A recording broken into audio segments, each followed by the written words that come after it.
The aging alcoholic is still there, breathing.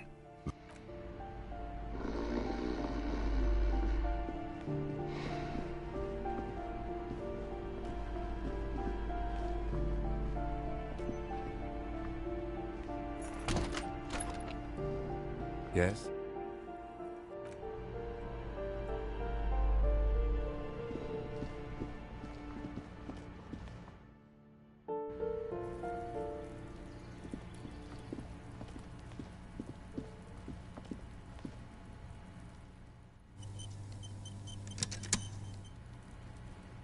This door is made of...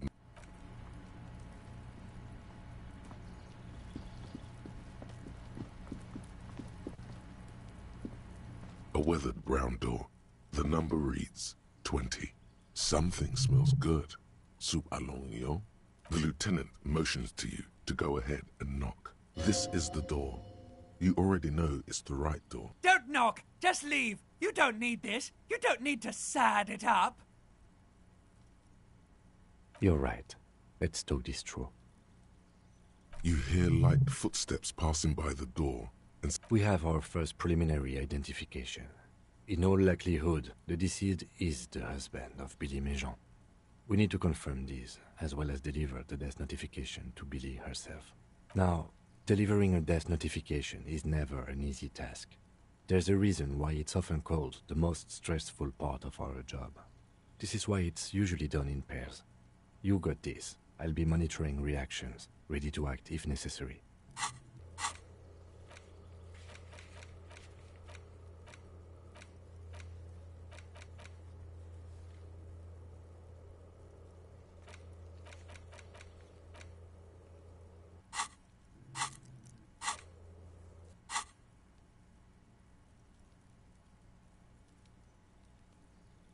Dad, just don't say that you know how they feel. You don't. good advice. Yes, it's hard. But there is no easy way to handle this information. It just has to happen, as soon as possible. The lieutenant motions towards the door. Hello? Who is it?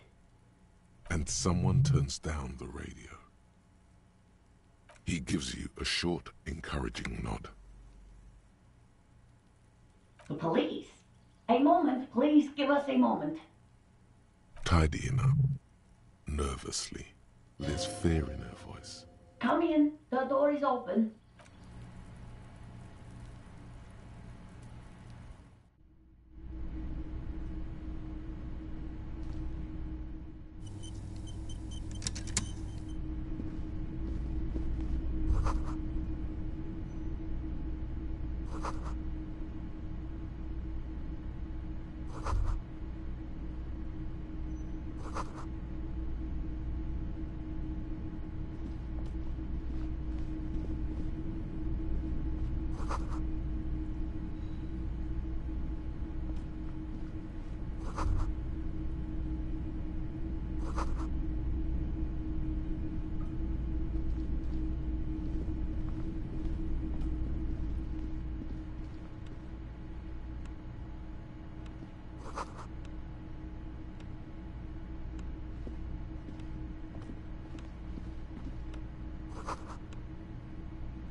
It's you, from the book stand.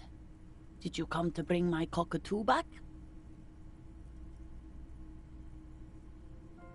I don't think I introduced myself properly. I'm Billy. Would you like something to drink? Tea? Lemonade?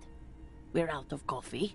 The lieutenant has taken off his foggy glasses and is busy cleaning them in his handkerchief for now.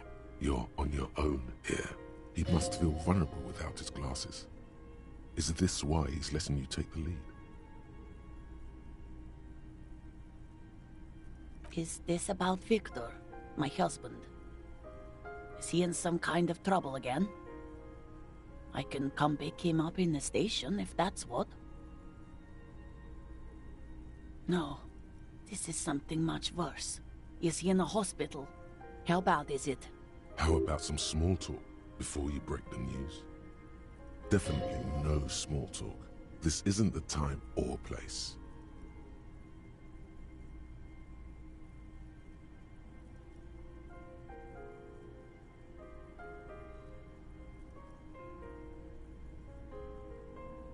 How have I been? You're not here to discuss me. What is this about, officer? Can't write a scene without knowing the actors. Ask more. Get comfortable around her. People got to eat? What is this about? Why? It's me, Victor, and the kids here. We have 2 daughters, Jenny and Jolie. The girls are staying at their friend's place tonight. And Victor is out. She swallows visibly. No. Vi, do you have any news? Oh, it's in Jamrock. The one at Mayro Street. Central Jamrock Public Library? I think, yes. It is. No. I guess I'll find out when he decides to come back home. It shouldn't be long from now. Just to return a book of mine. Why? Why all those questions, Detective? Do something? Break something? It's a fool's hope. Yes.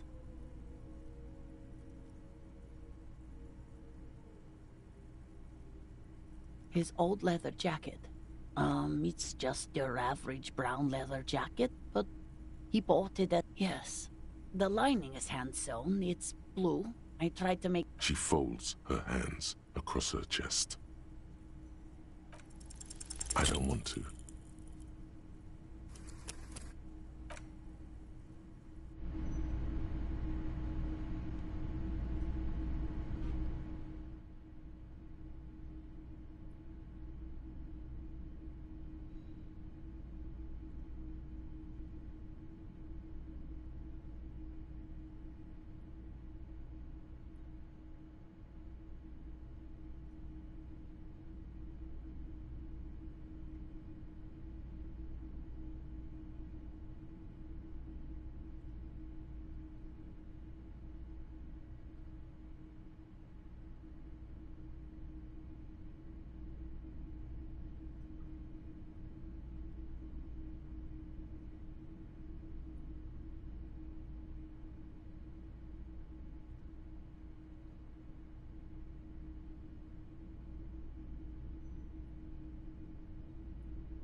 It's you. I don't think... The lieutenant, he must feel vulnerable. Is this a... No. How about definitely no small talk?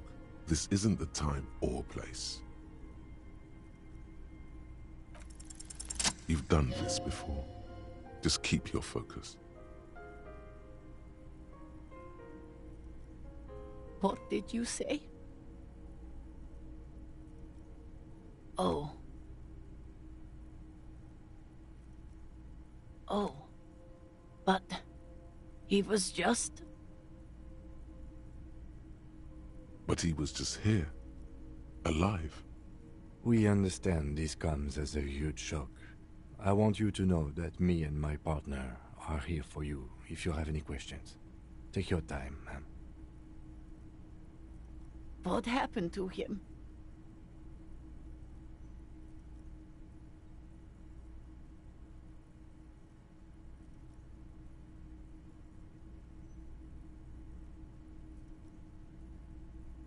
Was he drunk?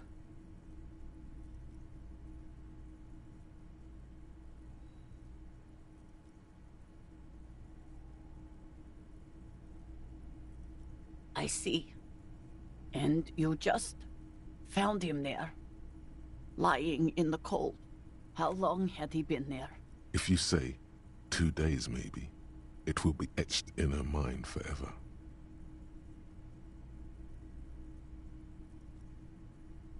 She blinks, eyes welling up with tears, as her hand starts searching for something from the pockets of her dress.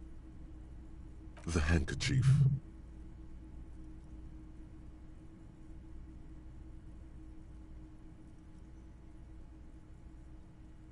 Yes, thank you. Is there anyone we could call for you? A friend?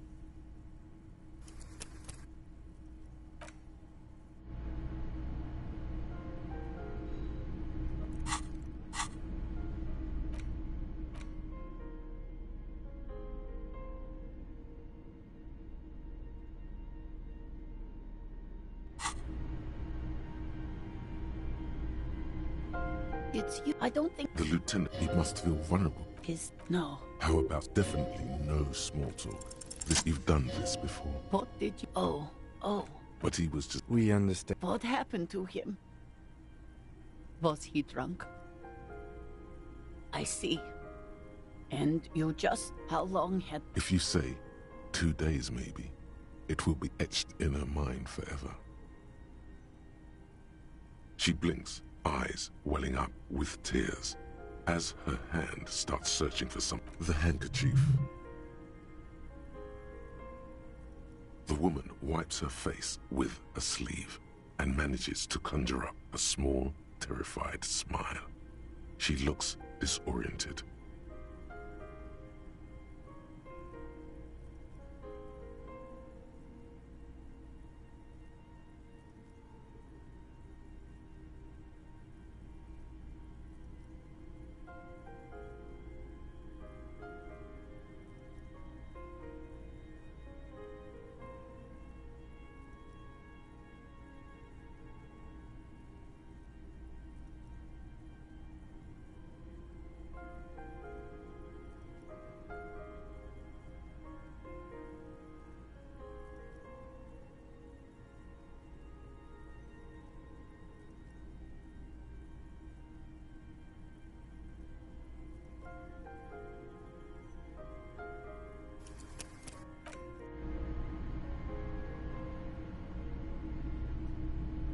It's you. I don't think... The lieutenant, he must feel vulnerable with it. Is this... No. How about some... Definitely no small talk. This isn't... You've done this before. What did... Oh. Oh. But he was just... We understand. What happened to him? Was he drunk? I see. How long... If you say 2 days maybe, she blinked. The handkerchief. Yes, thank you. Is there anyone we could call for you? A friend, a family member? No, no. I just need to tell my girls. Unreal. God. Should I call them? No. A day.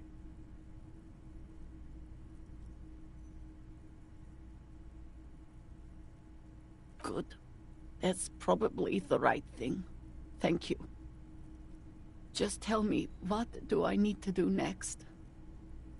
Where is he? Can I see him? We've taken him to the city morgue. The local coroner will be contacting you shortly to arrange the funeral. Here's his number in case you want to contact him earlier. A very good call. Is there anything else that the RCM could do for you? No, I'll call you if something comes up. I'm still... Thank you.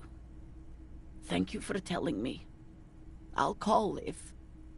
We should step outside and talk.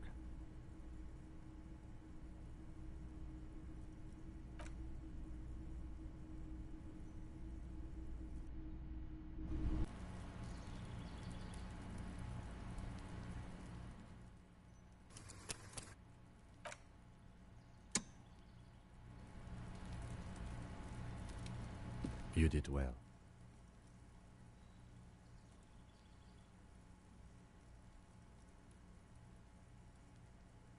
You did enough. Can't save the whole world, you know. Can't bring the dead back. I'll call the station when we're finished with the day, and let them know the name of the deceased. They'll manage. They have to. It's not your place to live their lives. That's it. We should get back to our case now that our duty here is done. Let's go.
Just an ordinary wall. Nothing to see here.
This orange machine is buzzing like an old submarine. It has a hand-cranked ice cream churner on top and an electric freezer that appears to be frozen shut.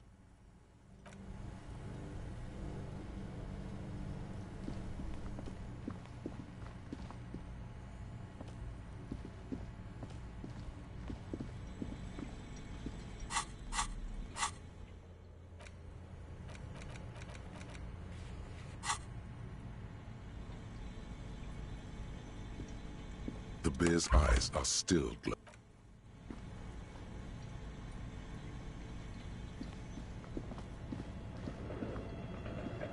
A thick layer of coal dust covers.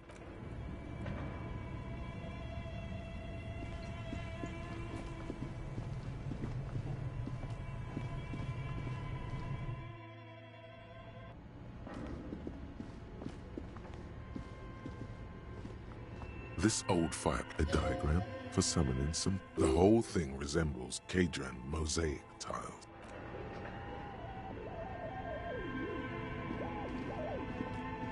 Your flashlight, some of the writing has faded.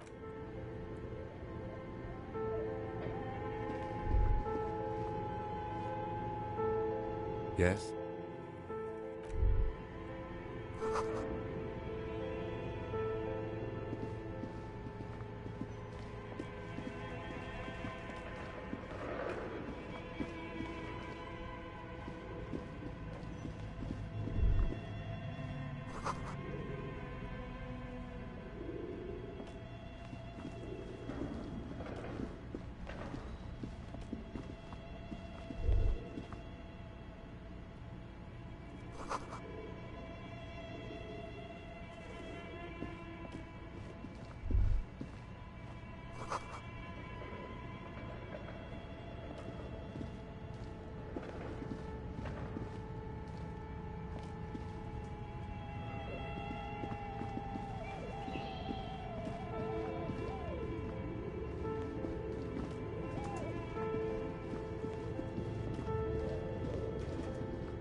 Oh, it's you again.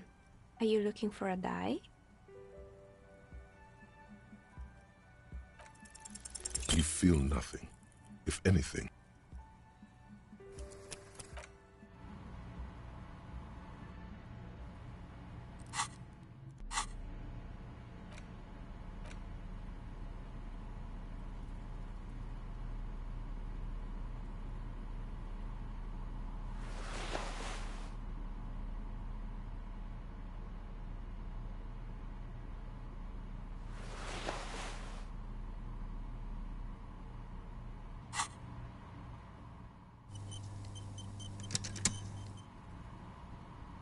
Oh, it's you again. Are you looking for a die? a gust of cold air sweeps through the chimney. The stones and minerals on the shelves rattle as though agitated. For a moment, it almost feels as though you're outside the... Didn't we already talk about this? What are you talking about? My address is exactly the same. Rue de Saint-Guelain. No, the old coal plant that used to be here was subsumed into the new venture. Its ruins swallowed up. Yet it has a different address in the heart of the city. This doesn't make any sense. Are you saying my business was spared because of a technicality? Where is this coming from?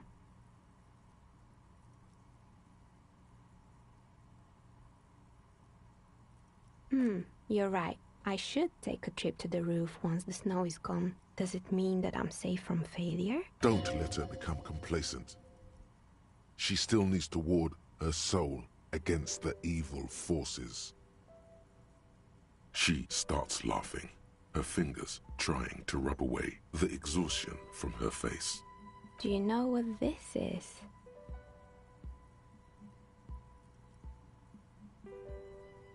It's a mourning ring. I made this when my first company failed. It was a small jewelry shop right here in the east. I drove it into the ground within a year. I didn't have what you would call a viable business plan. No, you're right. I didn't. It wasn't just a jewelry shop either. I always thought, and now you're telling me what? That it was all because I didn't run my little shops and ventures from a dump inside an abandoned chimney?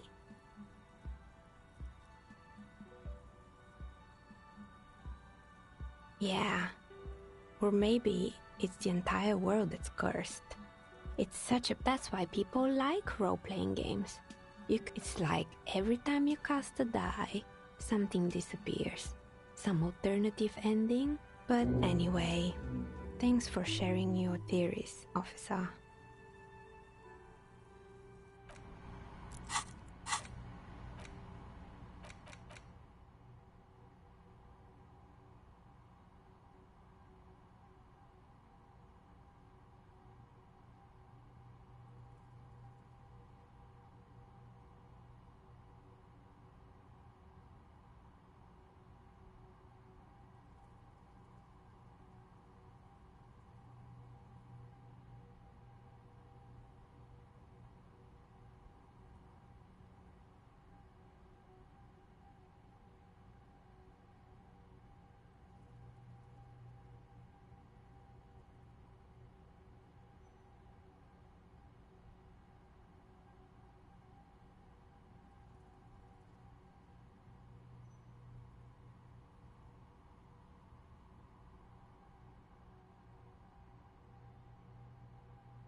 Two cables are plugged into the breaker box. An electric sizzle.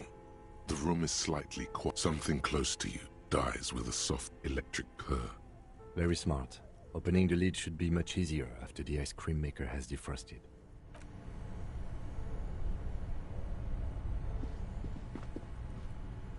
This orange machine is dead still. It has a hand-cranked ice cream churner and an electric freezer. The ice around it slowly melting.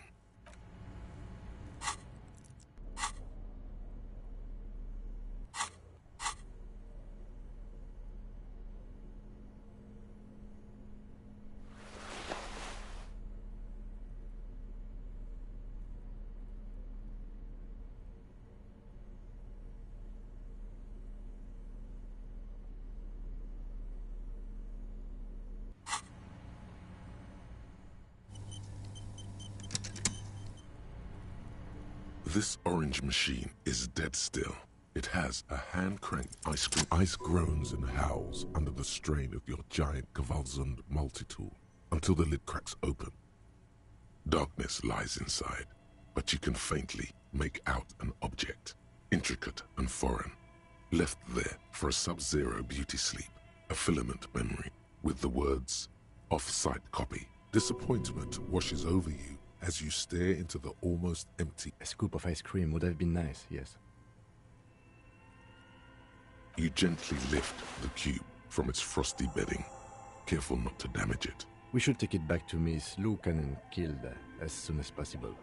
I'm not sure how well unused filaments tolerate room temperatures. Yes, but aren't you curious to know what's on the precious filament?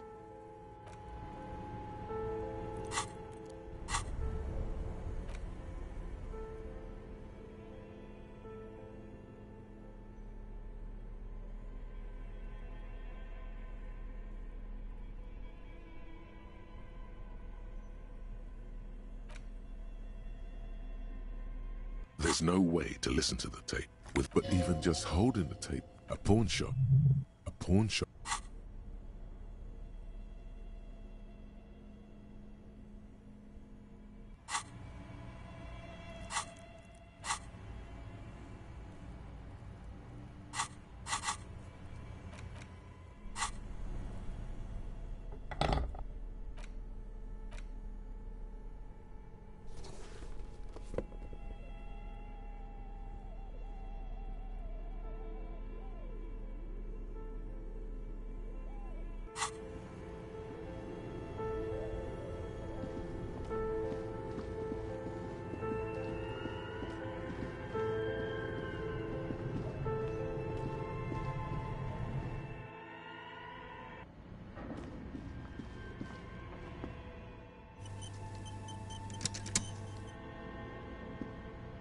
Tiles on the cube are the filament slides out of its glowing nest. Like a smooth draw, the filament slides into place. On the keyboard, the play key starts blinking. The speaker comes to life. Good afternoon. Doc, please repeat. Is this the offside copy? Good. Please repeat the password. No, that's not it. Maybe it's the second part of the leitmotif you saw on the stained glass window. Good. I've unlocked the offside copy. After ending the call, Ka-ching. Fortress accident. Is there anything else I can do for you today? Thank you. Tiles on the cube are still smoldering, casting the framework in a... It sounds like something cracks before the piece of paper starts filling up with pure black ink. The paper is soaked with ink, its monochrome darkness spanning from margin to margin. It's not possible to make out any information. A single speck of white shines out from the shade. For some reason, the printer decided to spare this one tiny dot of paper, marked by the devil itself. This must be the information Sorna is looking for. She knows how to make sense of it. Odd.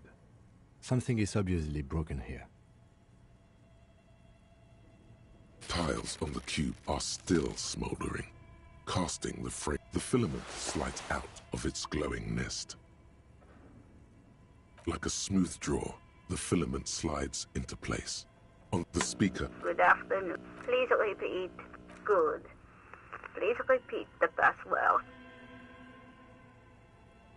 No, that's not it. Proceed. Don't worry. Fortress accident. Is there anything else I can do? Thank you. Tiles on the cube are... The filament slides out of its glowing nest.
Yes?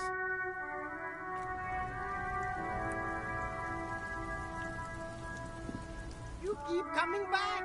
That's good, officer. Keep browsing those clothes, keep saving that economy.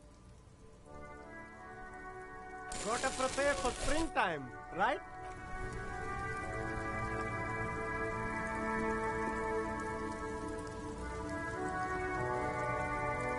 The shine on these sunglasses lasts a good starter pair, officer. And when you're ready to upgrade, a man who knows his style.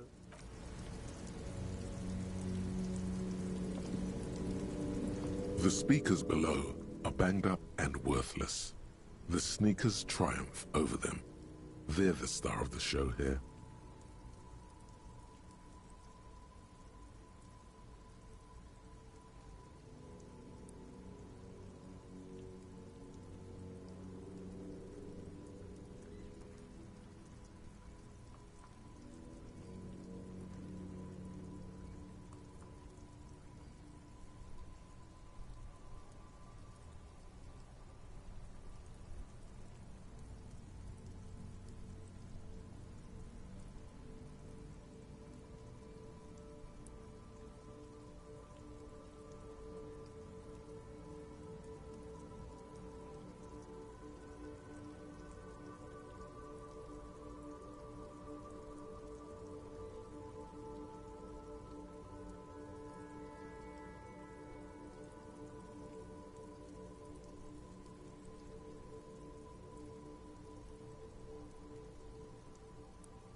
The boomboxes wait on the shelves, and your boom...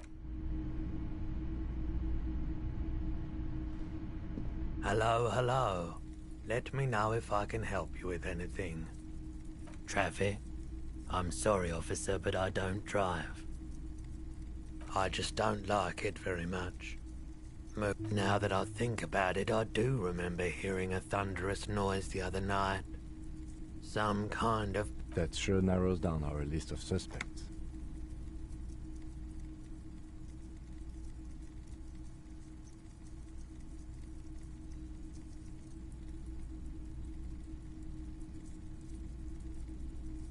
The end? I don't know about that. An end implies a stable state, whereas we can see from experience that everything, the dark always has its counterbalance in light.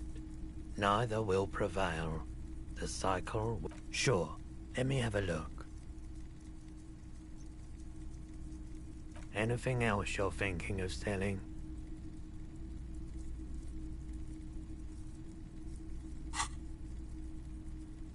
Another time, perhaps.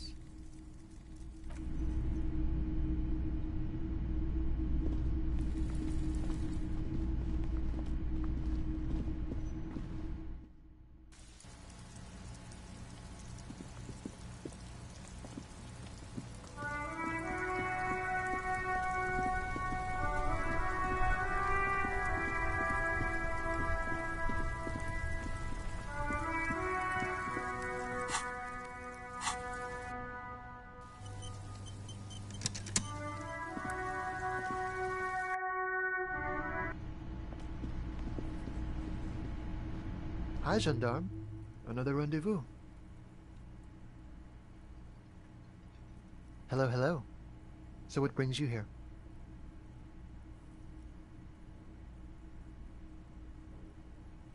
Admiring the atmosphere. What about you, officer? Really? Well, I look forward to that. Oh yes, let's see. He knocked on my door a few days after the lynching. I think he was going through the entire building, asking questions. Nothing. That I didn't see anything. What friend? No, I don't think it came up. Muscular, handsome, strong, like one of those military types. Yes, but he was speaking to someone on his earpiece. Yes, you know those tiny speaker microphones, just reporting back whatever I was telling him. Oh, let me think. He had an accent. He sounded vaguely Oranese. No, not vaguely, scratch that. He sounded definitely Oranese. Sure. Anything else on your mind? Oh, a committee. How interesting. And if I may ask, gendarme, what is... He's all bemused skepticism. He doesn't actually care what you want with his friend. God, of course it is. My friend is always trying to convince me I need a little more responsibility, as though I don't have enough going on already. In any case, I would love to help. But the thing is, I don't know where he is. We don't talk about... He might have mentioned something about making a tour of some historical sites up the coast. In an unofficial capacity, of course. I guess you will. You did? And how did you like him? I told you, he can be very useful. I guess that's the charm of powerful people. A visitor from the first world. He's not like you and me, gendarme. He can always return to his opportunities in Occident, sur la clé. Still. Or is it just money? Friends, I told you. Sunday friends. Friends who like to get together from time to time. That he won't be there when times get tough, I guess. It is. On Sundays. He has keys. And he likes the view. To the sea, I mean. Hmm? What about me, gendarme? Bye-bye, gendarme.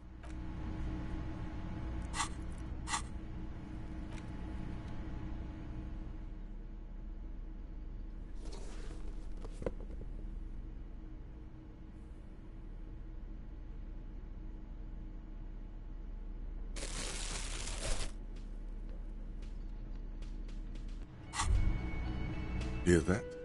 Magnesium. That's what you're lacking. The magnesium levels in your blood are dangerously low. It's about the low magnesium levels and not the high alcohol levels. Yes, and it's critical. Look at yourself. You're practically devolving into a fish due to... You need to get so magged up. You've probably had 2 heart attacks and a minor stroke already. And the only prescription is insane amounts of magnesium. Yes, if you want to live, you need to evolve. You need to transcend the carbon. Just remember, it's not the alcohol, And it's certainly not the dextroamphetamine, nor smoking for 40 years. It's the lack of...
Hi again, Gendarme. Could he be a member of the homosexual underground? This sexual thing seems interesting. Ask around, just pointing it out. We're not talking about some kind of cult with members here. You made it up. The homosexual underground? Why, yes I am, officer. Why? Do you want to investigate? Oh, it's a pleasure group. A Sub Rosa pleasure group congregating in cellars under the cover of night. Saturday night. Sometimes even Friday night. Or Thursday night. Sometimes the congregating doesn't even end. It carries on into our daily life. Oh, we're ambitious. We want to destroy the last vestiges of meaning. The last things people in Revachol have to hold on to. The true symbol. Everything will be constantly shifting and moving under our rule. The future will belong to a circus of identity. Yes, we listen to a lot of disco. Some say we engineered disco to spread. We are going to change the family unit with all this razzmatazz and finger dancing. And with Mist, you can't just get into it. You have to be born into it. One is either already in the homosexual movement or forever excluded from it. Beautiful. Beautiful. That's exactly what we're looking for. Who knows, maybe you were homosexual. I have to say that you do look like someone who might be part of the underground. You have that very distinctive, I can't understand what's going on here look.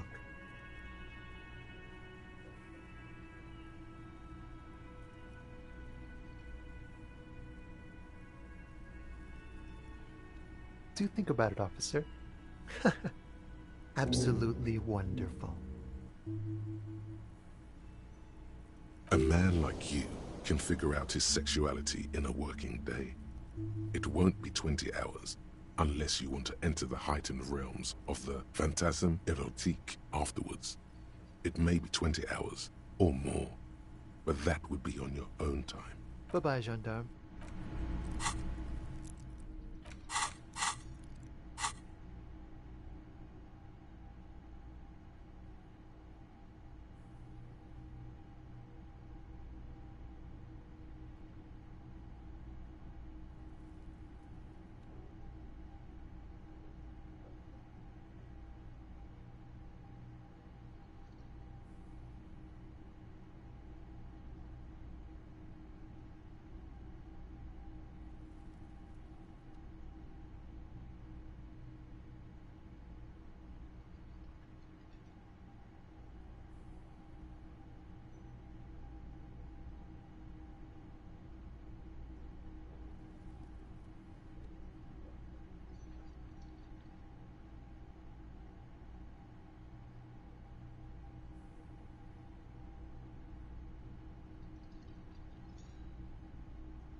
I've got nothing to say to you.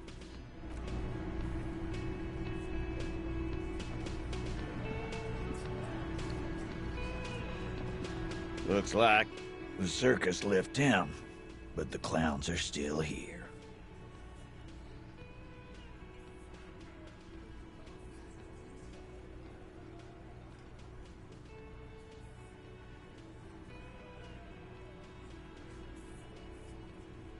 Oh, so you went and talked to my mommy, and now she's making me play with you. And what's gonna happen if we don't? You're gonna go and tell on us?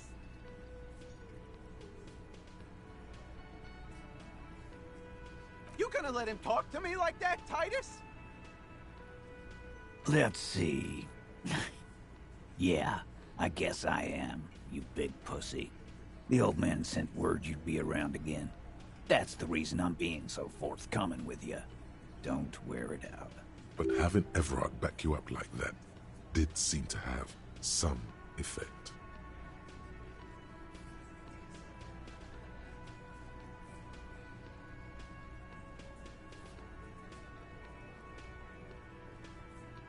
Yeah.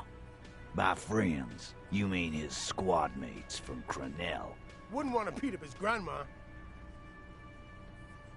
Nervous, snickering. There's a rush of adrenaline present.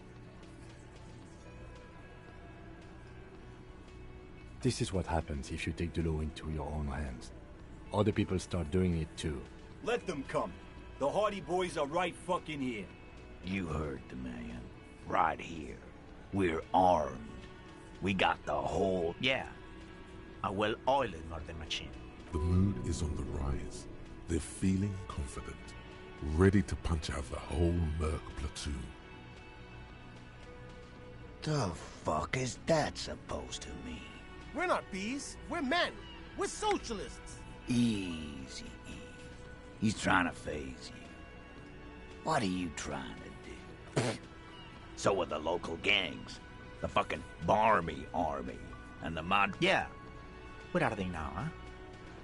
These people are trained military professionals, special forces as you... No, they're not. They're uncoordinated and drunk. We know more about them than you think. We got weapons of our own. We got Ister 50s, Zeelagers. Glenn's got a knock cannon at home. I guess we're gonna see, aren't we? That was an unsure phrasing. Yeah, like you've been up against ceramic armor. You haven't even seen the whole suit, right? I've seen the whole fucking thing, and it didn't make him immortal. Big fucking surprise. They hire psycho scum, arm them to the teeth, and let them loose in the city. He's really prepped himself up for this. He has to keep the fear in check. What do you mean, okay?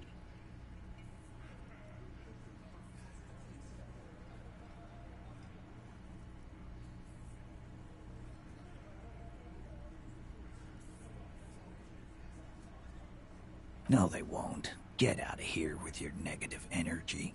He really doesn't like you ruffling their feathers like that, on what might be the eve of battle. All he means is that the situation is serious. No wonder you cops get shot to shit every day. Can't go to war with an attitude like that. A witness? You ain't got shit. The locals would never come to you with this. That's just cop tactics, Titus. Next, he's gonna tell you one of us already roll on the others, and he's in witness protection. Well, let's hear it then. He's not alarmed by the sudden appearance of a witness, but he is surprised. This goes without saying, but nonetheless, don't give out his name.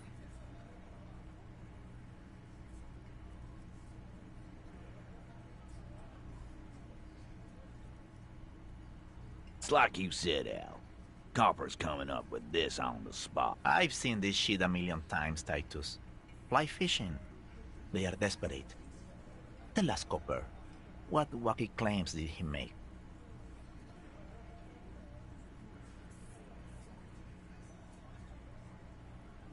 proper guy? Boss, I think he's trying to say me and Theo. Well, yeah. What is confusing you? Eugene, Theo, and Elaine were there, too. I already told you. It's you assholes that feel the need to go around like a fucking brass band. The Hardy Boys are dead silent. Yeah. It's like they put cowbells on you before they send you to the streets. They're avoiding having to answer this question. We were drinking, weren't we, guys? I hit the bottle hard. I was drunk as fuck. Right. I'm convinced, Glenn. Nothing off here. Bullseye. Glenn looks around uncomfortably. The lieutenant hit a nerve. That means absolutely nothing to me. Sounds like some made-up horse shit. It means the whole scene was long and drawn out, like it was from a film. What is this fella's problem? Sorry we didn't make it more action-packed. It wasn't the first... Shanky. It's Shanky, right? I thought there's something wrong about the lynching story. Now I know there was. You don't know shit. I know you are lying, Shanky. You didn't break this wagon fort, but you did manage to rattle the people inside a bit. Great witness. Okay, maybe it doesn't feel like this did anything to them, but they have to be fretting a little. Everyone is afraid of so much bluster to hide the fact that they're uncomfortable with you having this info. Like hell you have. There is no local drug trade. This place... We'll do that.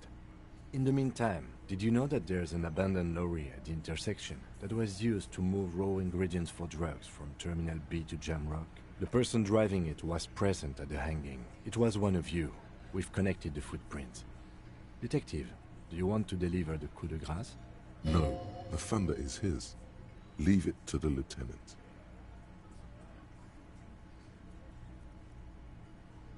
Thank you. You're right, Titus. There is no local drug trade, because it's all controlled by you. You're the drug trade. That's a mighty interesting theory. I guess that's what you would need to do, theoretically. A big, strong... Yeah, man. Theoretically, that's what you would do. You would need good, trustworthy people to take their place, of course. Hardy men to run such a monopoly. For the good of the community, of course. No, there aren't. Some little shit in it. Whatever you've seen is... Theoretically, of course. Not quite yet, Mr. Hardy. There were 8 sets of prints on the crime scene. There are only 7 Hardy Boys here. My answer is... fuck off. Finally, you got something out of him. And here we go. Back to the usual. I know! Fatty walked on all 4s. He's so... Go fuck your mom, Dennis. That's more like it, boys. You heard him. It was Angus on all 4s. Anything else you need to know?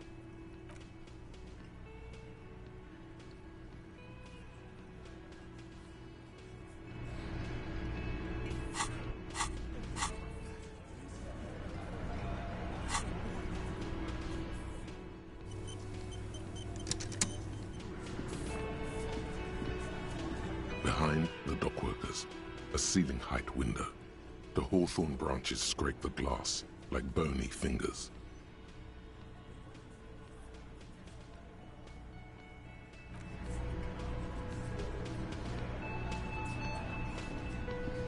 It's you again. What is it?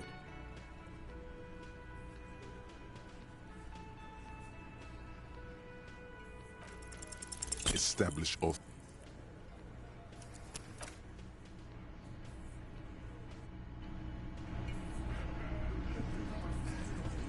It's you again.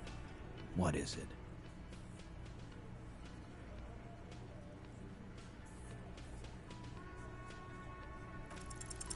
As you look around this room full of sweaty men, swearing, drinking, spitting out tobacco, does this look familiar? You believe the place was called Precinct 41. It was also filled with, almost exclusively... Huh? You got a problem with beer now? Not quite there yet. Push on.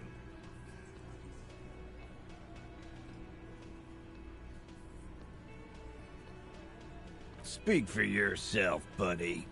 We've been giving a shit for 10 years. Martinez was a dump before... They don't know, man. They weren't here. We had 3 shootings a week, kids dead, fucking graffito everywhere. Congratulations on the graffito removal. All I see is you sitting around talking about Monica's titties while there's a rape victim. So what? What do you want? Don't let him drink that. One more push. Quick. Just don't antagonize him. You have this already. Titus? She stops mid-sentence. That's it. You got him. He's going to give it up, but on his terms. You wanna help her, cop? Fine. I'm gonna let you help her. But you treat her with respect. If you don't, if you question her, harass her, a freight train of pain, buddy. What is her name? Glacia. I'm on due. She's staying here at the Whirling in Rags. A real pretty one. Silvery jumpsuit. But shit. The girl. The girl upstairs? That can't be her. Remember what you said to her? You told her you want to have.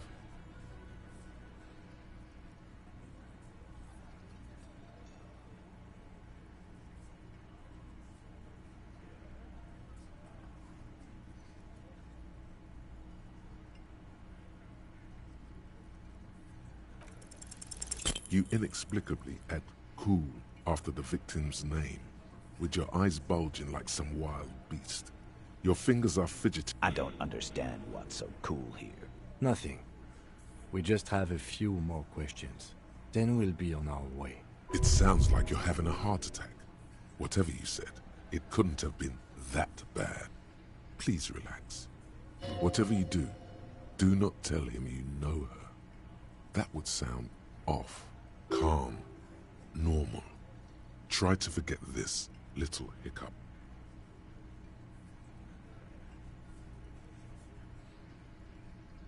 Relationship? There was no fucking relationship. It was like that karaoke incident all over again. Okay, enough. All of this is irrelevant to your... He did it before we killed him. He's not gonna do it again. So what does it matter? It would help if we establish a timeline. All right. 2 weeks, maybe? I don't know. Here you go, boss. I know her. How well do you know her? A small twitch in the corner of Kim's mouth. He has a hunch about what knowing means. Well enough, Copper. We party. She's been here for a few months. He tries to make it sound real casual, but the muscles on his neck tighten. You mean Revachol? Nah, she's an immigrant. Or... Don't you give her any more trouble. She's just... Shut up, Angie. She doesn't need your help. Titus gives them both a look. What's with all the silences? It's like these guys don't know how to feel about this. You should keep picking at it. What do you think I meant? Yeah, pretty much. No, we just fucked. That's all. I'm not gonna give you any details if that's... He really went out of his way to seem comfortable with this topic. That's all you're gonna get for now. You don't know her. Not the way I do. Okay, this turned out better than expected. Remember what I said. Freight train of pain.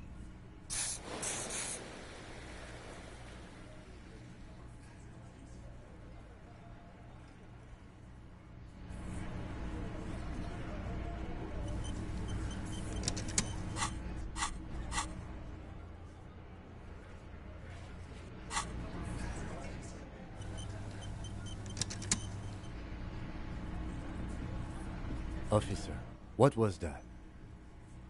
You looked strange when he mentioned the assault victim's name. Do you know that woman? Is there something I should know before we talk to her? Whatever you do, don't say the first thing.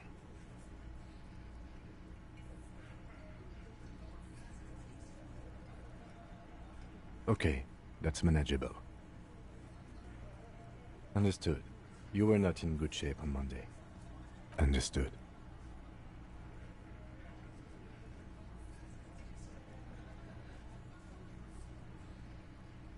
It is. This would have been good to know before. It should have. Anything else? What you're saying is, you raped her? Ice is forming on the inside of your chest cavity. Cold sweat trickles down. Then, don't ever say that again. What else?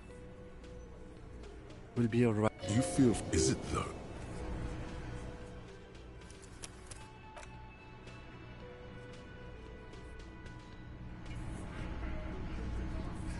Officer, what was that? Yes. Yes. The victim? Whatever you do, don't... Understood. You... Okay, that's understood.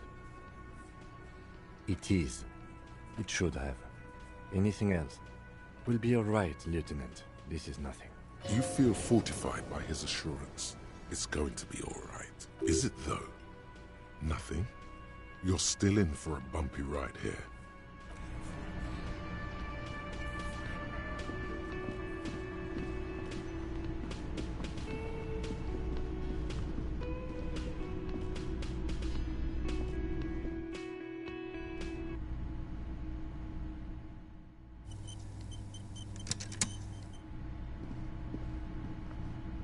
The door is closed. Who is it? This is the police. Can we come in? Come on up. The door is open. Sounds like it's coming from upstairs somewhere. You could snoop around before going up.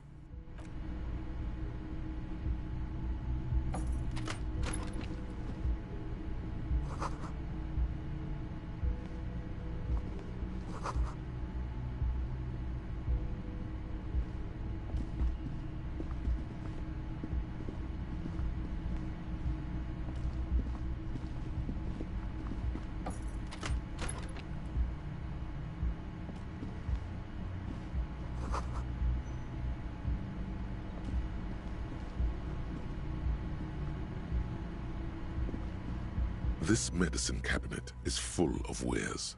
Sheets of pills, haphazardly stacked. One, it's been used quite a lot, but not for scrubbing blood off towels, or anything else interesting, it seems. Pharmaceuticals line the shelves, sheet upon sheet of pill bottle next to pill bottle.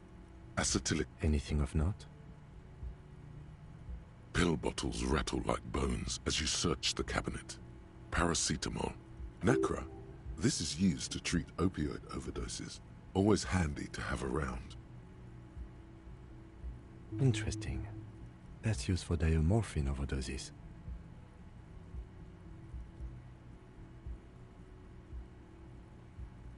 Among some foreign, probably Messinian or Gotwaldian, marked red blister packs you find. What do? A bright orange bottle with Preptide stamped on it, in sunny, happy letters. And your chest swells with pride. Look, it's made right here in Revachol by San Baptiste, a proud Revacholian pharmaceutical company with great traditions. You dropped it. Wow, that's unbelievably orange. Anyone can see that. The lieutenant tries to keep his eyes on the door, but the Preptide bottle sounds like a rattlesnake. It's basically a percussion instrument that you're stuffing into your pocket. Who cares, man? Who cares what the stiff thinks? You got it. Here comes the afterburner. Just put it in your sweaty little hand now.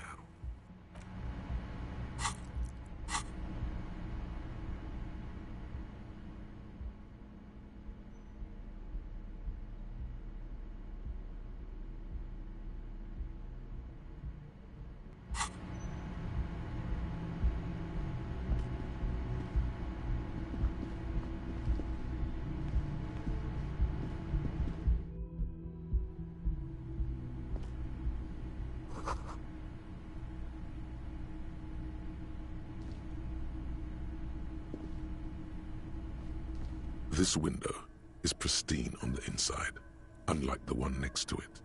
Light from the desk lamp reflects off the glass, in and out, smooth as ice. There are spots of mud and rain on the outside. Following your lead, the lieutenant leans in closer to inspect the surface. Looks like it, yes.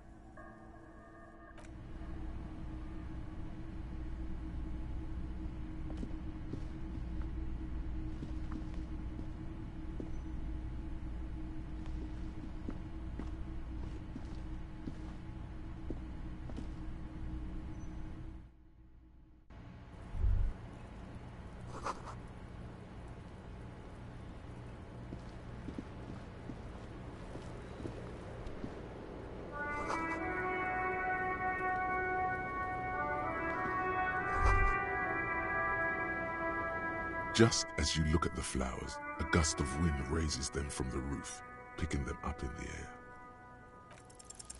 The wind brushes.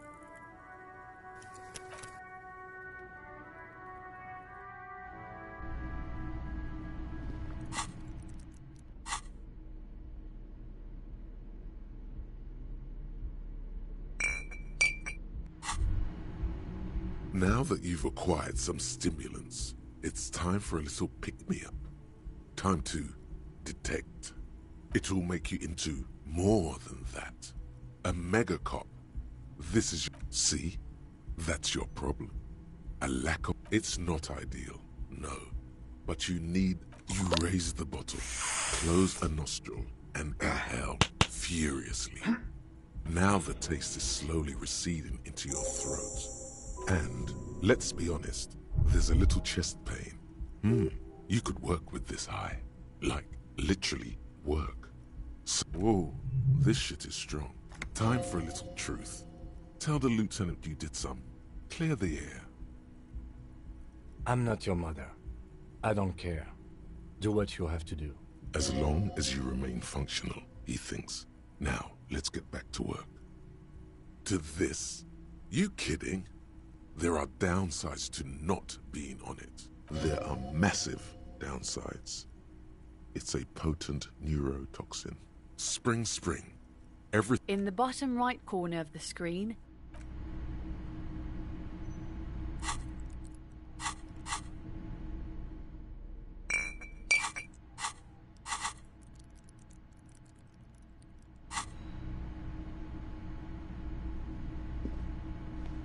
the door. Who is it? This is the... Come on up. Sounds...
This medicine cabinet it's been, but not. It's clean of this toothbrush. Pharmaceuticals line the shelf. Anything of note? Pill bottles. Nacra. This is used to treat opioid overdoses. Always handy to have around. The lieutenant glances at the rows of... You could say he's on the lookout.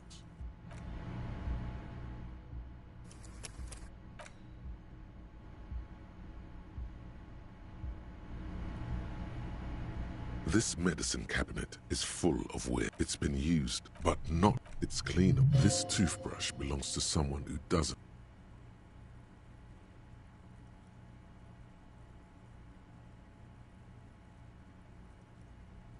It's been used, but not.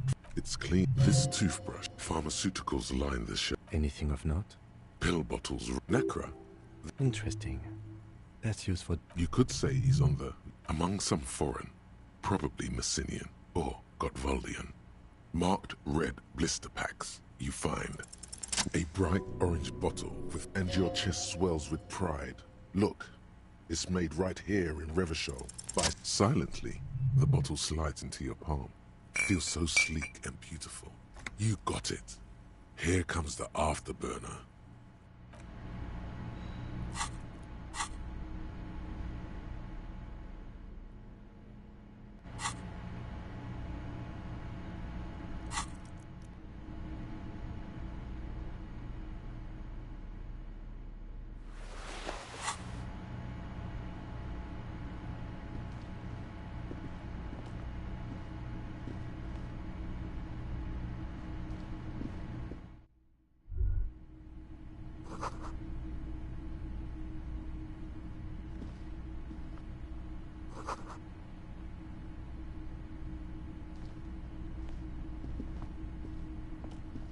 This window is smooth as following your lead. Looks like it. You know which window has not been recently replaced?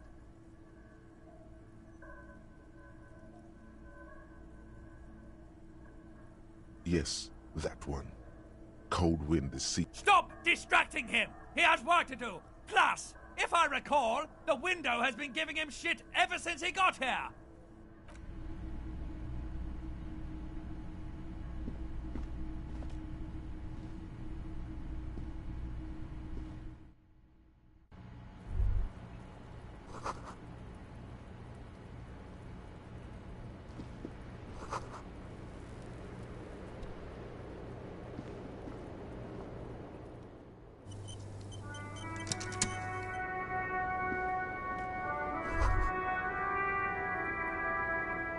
Just as you look at the flowers, a gust of wind raises them from the roof. You catch a single white flower between your fingers. The rest fly off into the wind.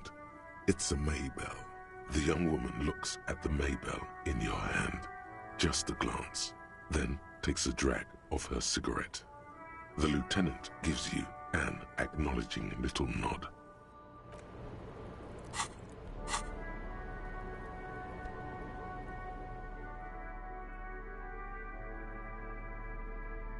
Six crumbling petals rest on your palm.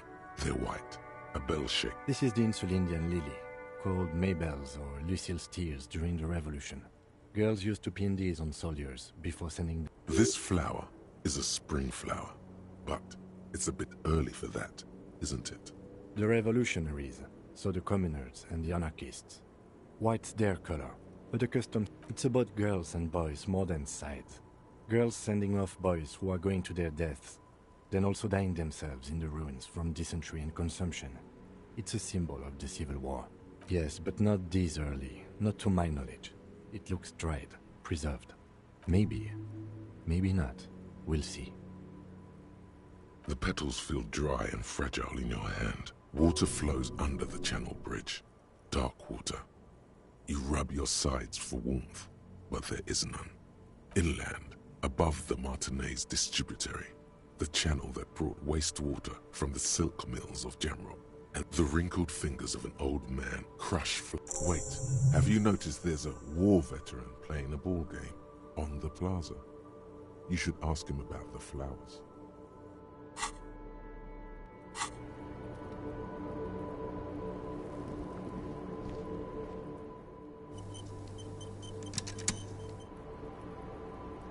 The same small, heavy door. No lock in sight. I don't know, Lieutenant Euphrator. It is not the first closed door we found in this building. There is also your mysterious blue kitchen door. I don't know. The further we get, the more this building seems to be tied to the case. Below, the hostel cafeteria creaks and groans under your added weight. A skeleton of composite support beams and cantilevers. A dull thump. Somewhere inside, a wind brace rattles from the imperceptible... The vigilantes, the cadaver, and a number of people connected to the case are in or around this building. This door is part of it. It's not unimportant. I hate it when that happens.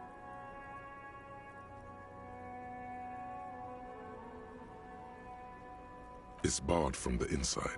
It sounds like it's heavy, too. Must be something valuable inside to go through the trouble of protecting it. The door is very sturdy indeed.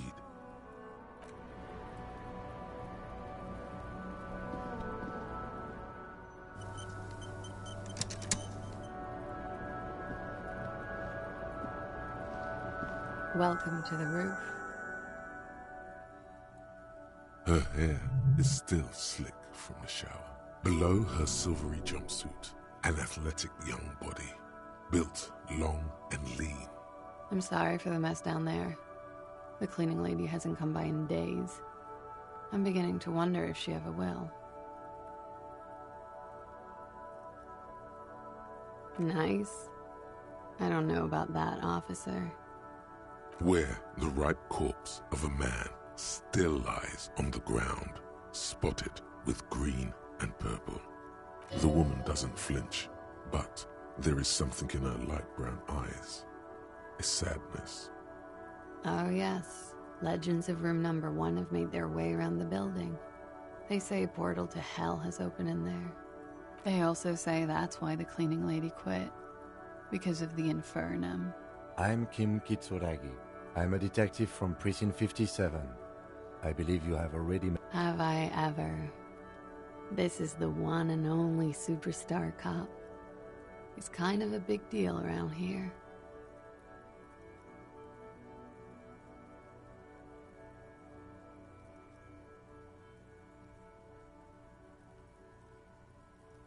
Mace, I don't know what he's told you, but there are no superstars among police officers. Of course there are. Look at him. He is the Phoenix. What brings the Phoenix back to me? The Phoenix is one of the many nicknames of Guillaume Lemillion, Revachol's second greatest male disco artist. Miss, we are investigating the murder of the man who was hanged. The people responsible have asked us to talk to you. Huh. I see. Be careful. Ask something else first. When you go there, use words like, I hear you have been through something difficult. Clausier Amandu. Same name that Titus gave you. It sounds Oranese. Her birthmarks also signal Oranje. You don't know why, but Oranese girls tend to come speckled with them. Right, sir. Vredefort, Republic of Oranje. Wasn't the tattoo on the hanged man an Oranese map of the waterways? The thought begins to form in your head, then dissipates. Something for later. A bad memory, officer. The Republic of Oranje is a democratic nation on the Muindi Isola, north of here, over the sea and across the Pale. It is one of the 6 major Occidental nations to hold. They will make you into a fiscal colony, divert your natural resources, hold... Of lilacs and lightning, parks, glass, duraluminium. Vredefort is a conference city. It's always autumn there. And night. What's so bad about that? Nothing. If you're no longer there. The conference centers are filled with people who get angry at you if you do something wrong. Sooner or later, everyone does. I'm 28. Something stupid. Wanna hear what's stupid? Somewhere in a one-room apartment on Boogie Street, a young man shows Patrol Officer Tilbrook his genital warts. Ask him if they're cancer. His partner, Emil Mullins, can't be there. He's in another apartment with another man who's showing him a dead dog. He's warm, Mullins replies, because he's under the radiator. No, no. More stupid. Oranese lit. Oranese literature.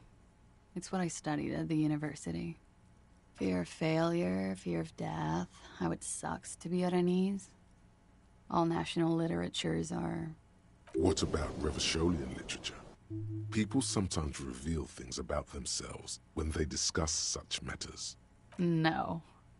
Revacholian lit is about how magnificent and serious Revachol is. It's about how you have to save the world.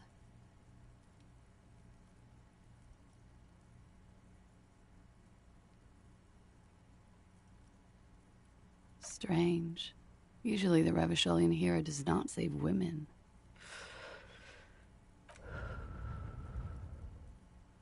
It's a frivolous pursuit. He saves all of mankind instead. She seems quite relaxed for a victim of assault. But, of course, what seems should not be your priority. Nothing. I do nothing with it. Cool. I've made more money by just being than I have with Oranese lit.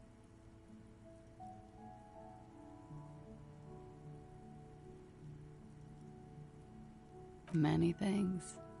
A roller skating instructor, a secretary, Miss Aranya 37.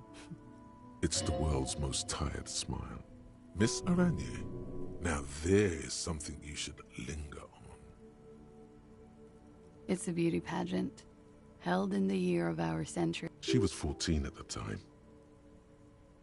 Indeed. Her voice is indifferent to the number.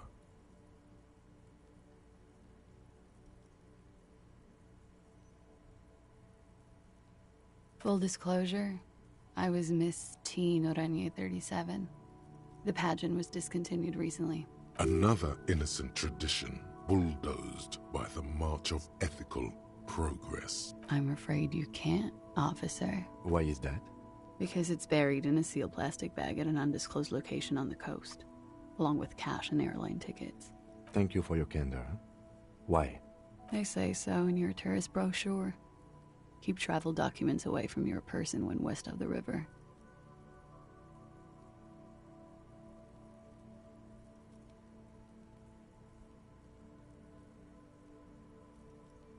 Look, officers, I like this place, but I don't want to be stuck wandering the city like a ghost after being robbed of my travel documents. I don't want to become an indentured servant in a brothel on Boogie Street, and I don't want my relatives to pay the ransom. There are plenty of other reasons for hiding your documents from the law. It's also why I hid it. Why else? I'm an unpopular girl. There are people back home who don't like me. The kind of hurry where you can't afford to not find your documents. But don't worry. This has nothing to do with your investigation. I would love to change the subject. It's not important. Unless I'm some kind of suspect. Didn't she say you would have to interrogate her before? And that she didn't do it? What was up with that? Well, well. It seems I either underestimated you or overestimated your hangover, officer.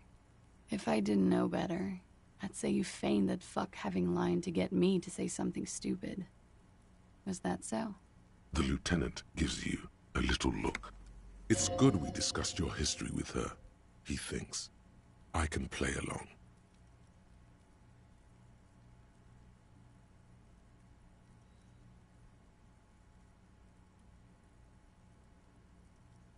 Not too hard. You told us about the investigation Friday night. Downstairs, at a table full of local kids and dock workers. You told pretty much everyone. Anyway, I thought it would be funny to say I didn't do it, because I knew about your investigation. Does that make me a suspect? I really must stop saying stupid things. Phew. Playfully, She doesn't seem to be overly distressed. Or distressed at all, really. If I were to lie to you, I would come up with a more mainstream name than Claudia Mondu. She seems to be telling the truth, sire. Okie dokie. If any of this made her nervous, it certainly doesn't show in her expression or her movements. The record. So official. Yeah, it's pretty deluxe. No one likes to talk about their dirty laundry and their empty bottles. Maybe if you phrase it emotionally.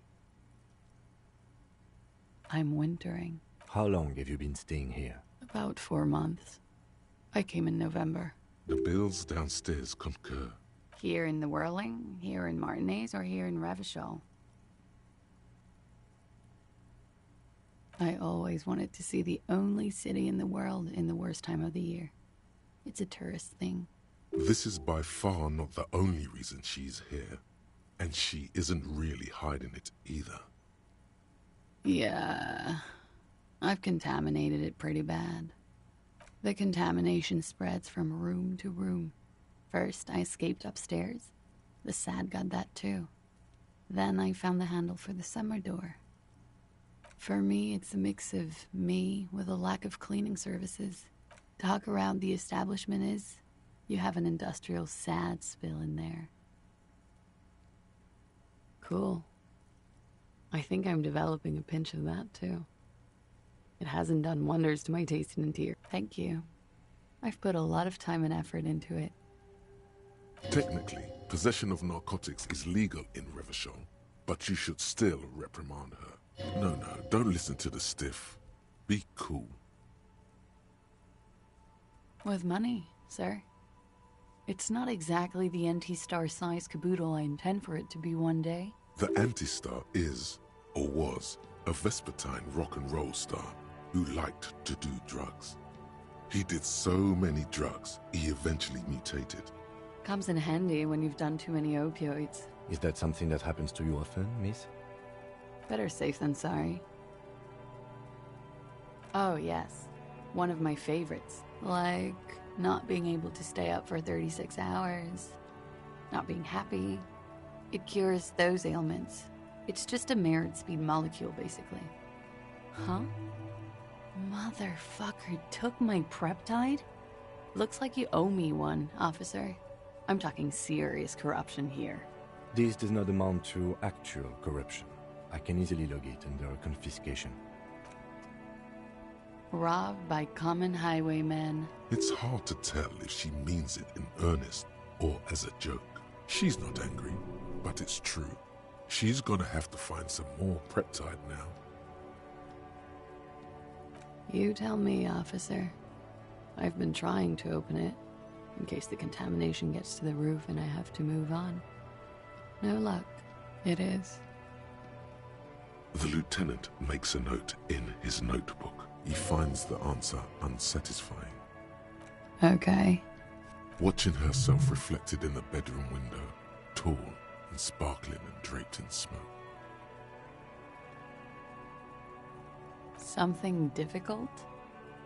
I've been through at least half a dozen difficult things. Which one do you mean? By sexually assaulted, you mean raped? Yes. It's a bit early in the morning for raped, isn't it? She sounds positively buoyant, vivacious, totally unbothered. Is it? It is afternoon. Time flies, man. Yeah, I'm gonna go with not raped. I don't want to say that shit about him. By him, she must mean the victim. Tell them it's not my style. They'll have to, you know, if they want to jazz up the charges, they'll have to get someone more, rapeable. By they, she means the Hardy Boys. Are you saying that you were asked to tell us you were assaulted? Not explicitly, but I understood what they meant. It wouldn't hurt to spice things up a bit. Some assault and battery. Sexual assault, maybe. It was clear the latter would be spicier. Pretty much. Warning them. I'm 89% sure. You know how it is. Do you? Maybe you don't. There are numerous cigarette burns on those silvery scales. Easy to see now that you're closer. In conclusion, officer, I'm gonna go with a mild to medium not raped here.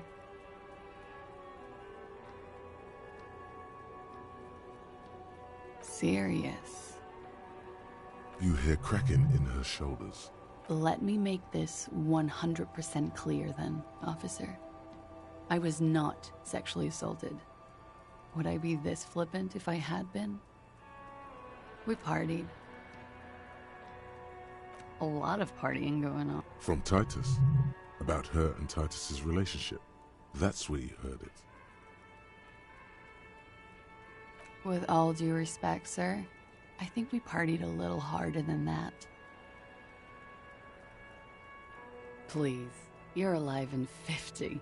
I've known people who party so hard they're dead at 14. What did you do when you partied? We drank, sir. A lot. For weeks, basically. We had that effect. What else? Stimulants. Speed also has that effect, making you drink harder. And then drinking harder makes you do more speed. It's quite the combination. We also had sex. I guess you can say that, yes, a bit. Lovers is such an emotional word. But there was something there. We didn't. How did you two meet? Downstairs, at the bar. He was on some sort of assignment, a military. She appears aloof, but that scar part, the scary, is stressed and drawn out. What's that about? With longing. She misses him. When was this?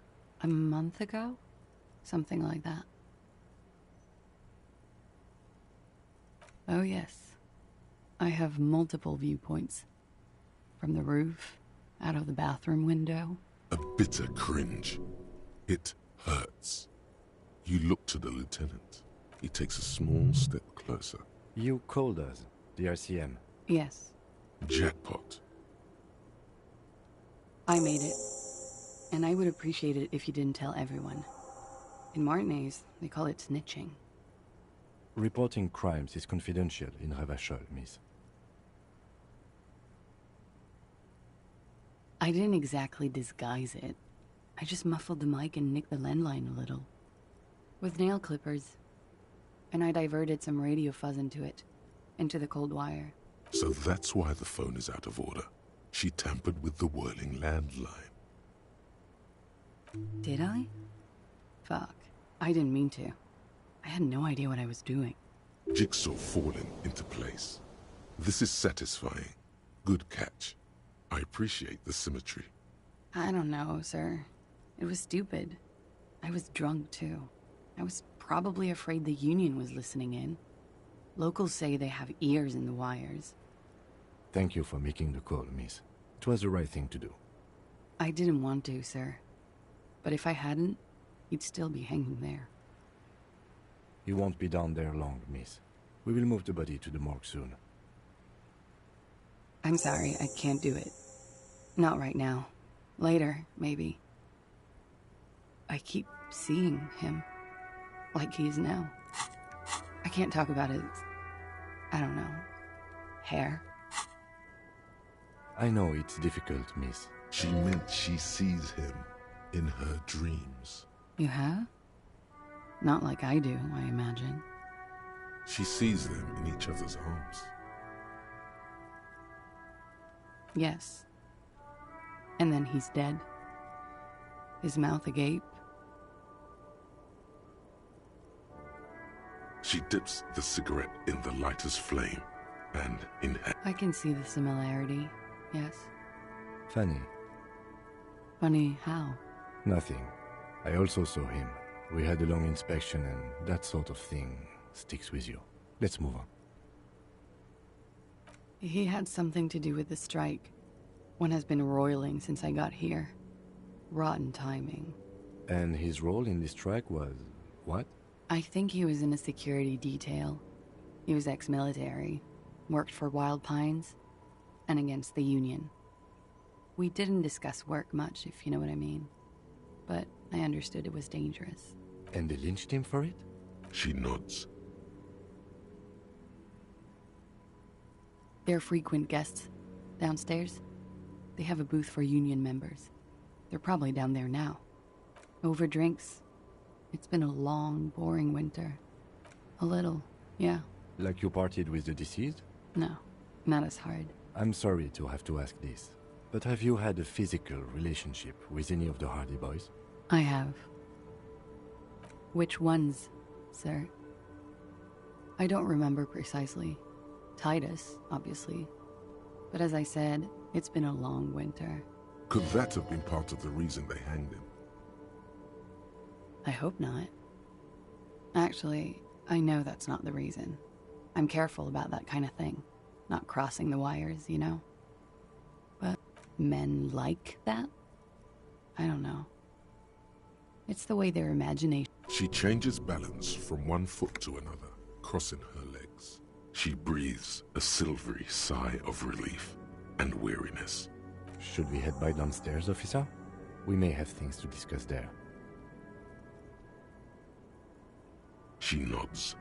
Silvery cigarette fumes disappear into her mouth. Why not?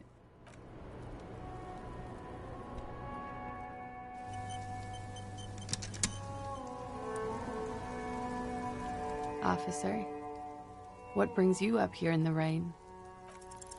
Soft, light brown eyes look back at you, directly into the space behind your eye sockets. You see this. I have bad news for you. You know these guys? Who? Me? Yes, you. He's talking about you, you boring stiff. You too. Me? What did I do? I'm merely a master thespian. These guys are compromised. She's got them singing along to her tune. The little bleeps and bloops you trust for info, you can't trust them anymore. Believe it.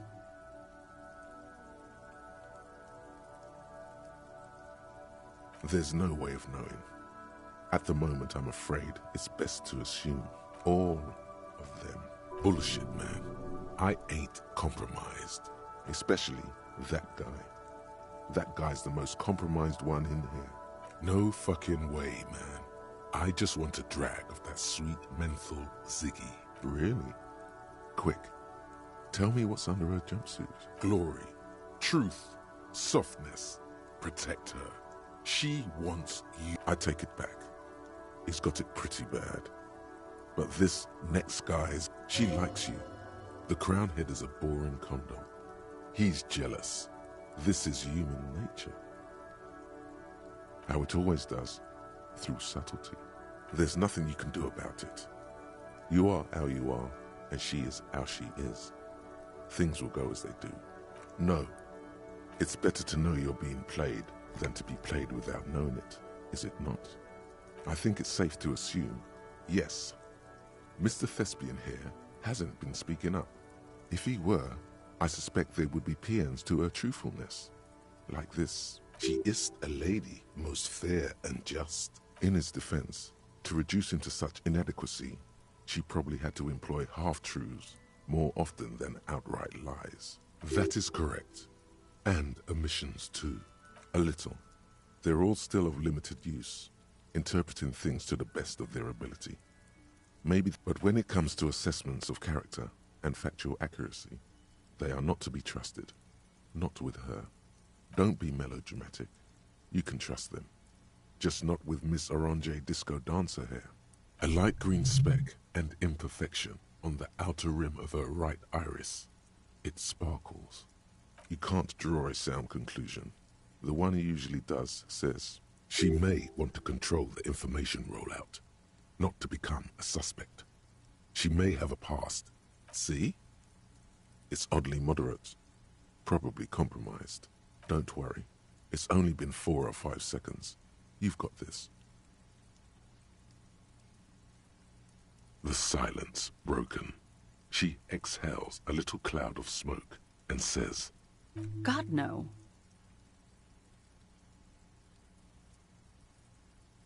Yes, you're just one room away. Good. Yes. This means she could have heard something. Like what you were doing before you blacked out. You do not need to know that. What you need is to ask normal police questions, like... Get a grip, he thinks. At least do your personal stuff when I'm not here. She looks at the dried petals in your palm, then lightly touches one with her fingernail. Chipped white polish covers the nail. It's long and Pretty. Looks like a dried maybell. Is that the one you caught? Sambo style? Why was there a flower on the roof? Or an admirer? Admirers? I'm too old to be a debutante. Question avoided. Let's conclude that she has admirers. Looks like we have more to discuss with those so-called Hardy Boys. Half their reasoning just went out the window.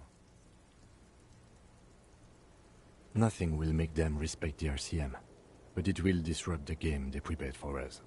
We just stripped off one layer of whatever it is. Her decision to not corroborate their story was definitely not part of the plan. What else could she have done? Lie? She saw there was no way to lie and get away with it.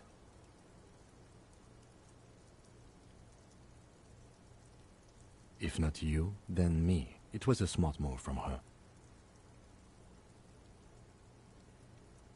So you said to her, what did you mean by it? She seemed forthcoming to me. Unusually so. Being forthcoming with some things is a good way to obscure other things. But I wouldn't call myself compromised. I am not easily swayed by young women. But on the other hand, the best liars are candid. And she was candid. The lieutenant seems oddly sure he is not compromised. Anyway, we should move. I suspect our investigation will bring us back soon enough.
It's you again. What is it?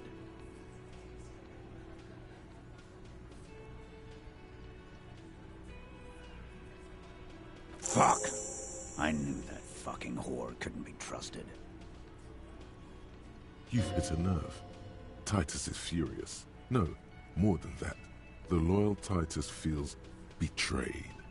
For the record, Titus Hardy did not explicitly specify the victim as a whore, nor did he say anything about trusting her. Oh, shut up and stay out of this, Liz. He raped her. He was out of his fucking mind. You have no idea. She's just in denial, asshole. You don't understand the traumatic experience. She's shutting down. Yeah, she's crazy, you know. A crazy bitch. You know the type. She's fucked up. This is a diversion. Stay on track.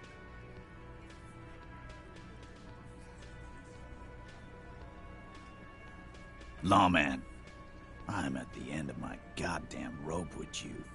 I fucking told you not to push her. And you went and pushed her. I am gonna fucking... Hit you. Duck. Titus Hardy.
Success.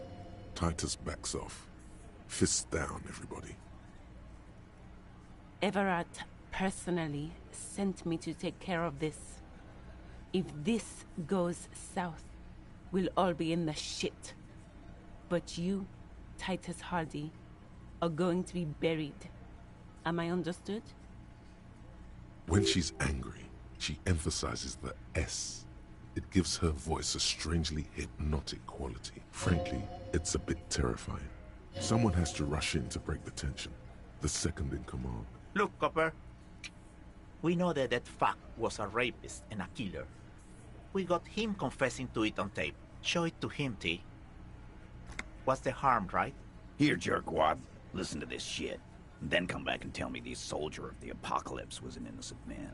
Another apocalyptic actor in town?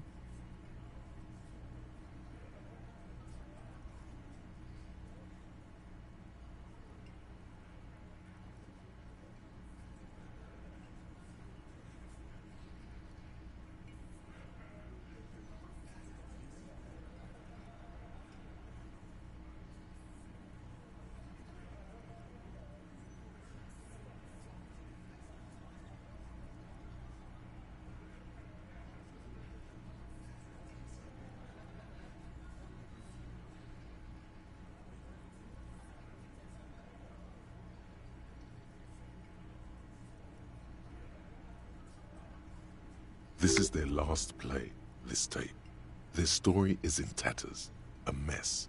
It might be nice to listen to, but at this point, you don't need to. You don't care about evidence. The fuck are you a cop for, then? Pigs, T. They don't care about getting the truth. They care about getting... I won't be on your bulletin board. If you don't listen to the tape, we got nothing to talk about. There's a lot of questions. If you ask them now, they'll just keep bringing up the tape. Listen to it.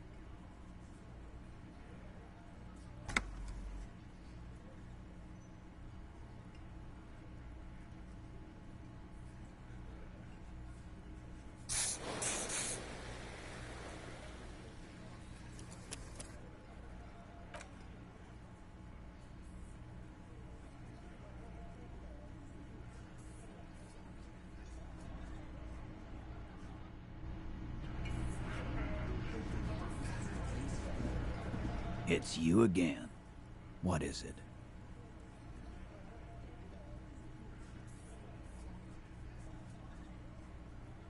Fuck! You've hit enough. For the... Gosh, she's...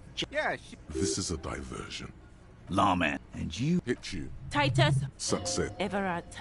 When she's friendly, someone... Look, Copper, show it to... Here, jerk. Another... This is their last play. This tape. Their story is in tatters. A mess. What's on it? We call it the door gun a mega mix. Now that is intriguing. You had me at door gunner. You don't... Pigs, T. I won't be on your bulletin board. If you don't listen... There's a lot of questions. If you ask them now, they'll just keep bringing up the tape. Listen to it, and they'll have nothing to hide behind.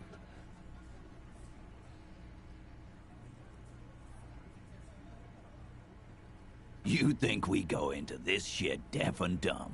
You RCM aren't the only ones who know how to bug people. There's no... Actually, there are a few. Crypto analyst, radio officer. Yeah, like you have one. Smart ass. Bear. We have machines. We're in logistics. How do you think a harbor works? It's advanced stuff. Understood? You've listened in on their communications. Since way before their chief started taking swing lessons. Things got nice and quiet after that. It's not advanced. You just hold up in a coop all day, writing down what they... Don't put yourself down, Angus. It's important work. Yeah, man. They're like a radio genius or something. I'm sure we can find a tape player. Where can I listen to this? Why don't you try shoving it up your ass, genius? Yeah, play it with your ass, cocksucker. I'm sure we can find a tape player. It's not... Your room had one. Or maybe it's too broken. Don't forget your tape, lawman. Compliments of Titus Hardy. You do that. Oh, and keep it. Maybe you'll need a reminder of human ugliness someday.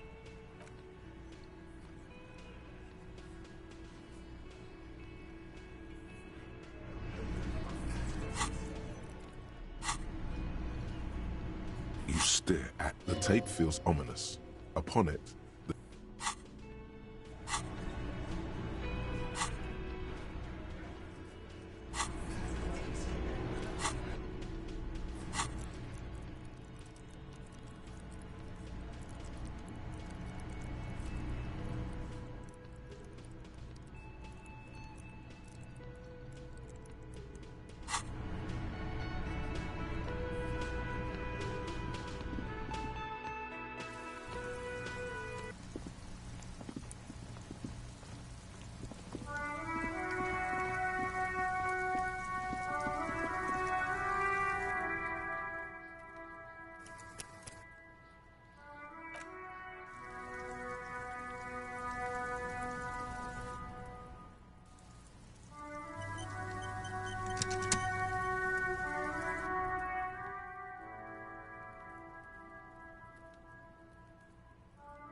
Kuno care?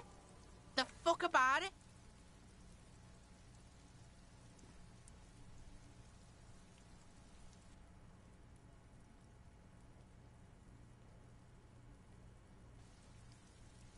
Kuno doesn't give a shit about the armor. Kuno's fuck gimp's got one big thing wrong with him. He's a fucking mutant. Look at him. Fucking growth hormone shit. He's a giant. The armor's too big for any man. Kuno doesn't give a shit about that freak armor. Kuno threw that shit away. Kuno tried to get the helmet on. It was too big. Kuno kicked that shit in the sea, rugby style. That shit means nothing to Kuno. Yeah? That shit means nothing to Kuno. Kuno doesn't give a sh. You wanna fuck on someone about that armor? Go fuck the mustached union fuck. The jolly troubadour shit at the gates. Yeah, cock and boot. You know that jolly union cow fucker? Came around talking about Yes, you met him at the gates. The one with the boots and the jolly smile. Yeah, he's the one you want to talk to. He's fucking crazy about that armor shit. Coming here pretending like he likes cows. Trying to catch a peep at Kuno's armor. Curious, my liege. Why did Kuno feed you this information? Yeah, Kuno's doing charity today. Kuno Day. Kuno feels sorry for you two loser pigs. Still, seems suspicious. He may have it in for that guy. Or you may be paranoid. That is also a possibility, sire. Fuck are you talking about? What is this? He says you're stupid, Kuno. They want to make you stupid again. Oh, did Kuno make your shit sniffing harder? Obstruction of shit sniffing? This is Kuno's king. You hear the lieutenant hum. He's thinking the kid has amassed quite the vocabulary of law enforcement terms, but he's not going to stick his nose into this. Me and my partner are wondering, do you guys puff Peter? Kuno erupts into laughter, pointing his finger at you, then Kim. An unfortunate choice of words, the lieutenant from Precinct 57 thinks. He looks at the harbor walls looming overhead. He could use a cigarette right about now. You're testing. Get lost. Yeah, the kingdom of Kuno. The fuck. Yeah, Kuno doesn't know shit about that. That shit is beneath Kuno. Listen, listen. Kuno doesn't care about this small-time shit. Kuno could hook you up with some sweet rags. Shit like Kuno's wearing. Your size, good price. 5.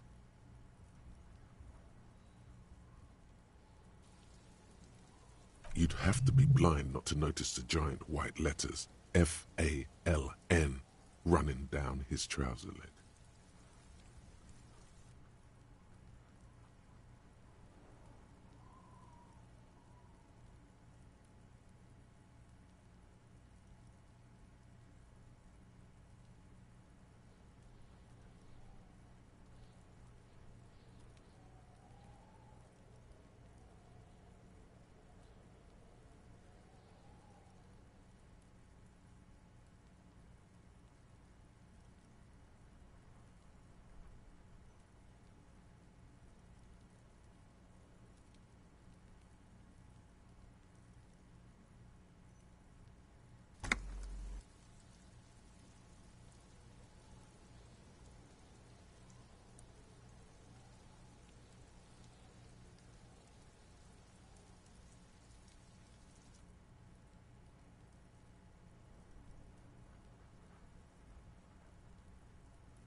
Look, Kuno ain't seen shit lying around, except for that there.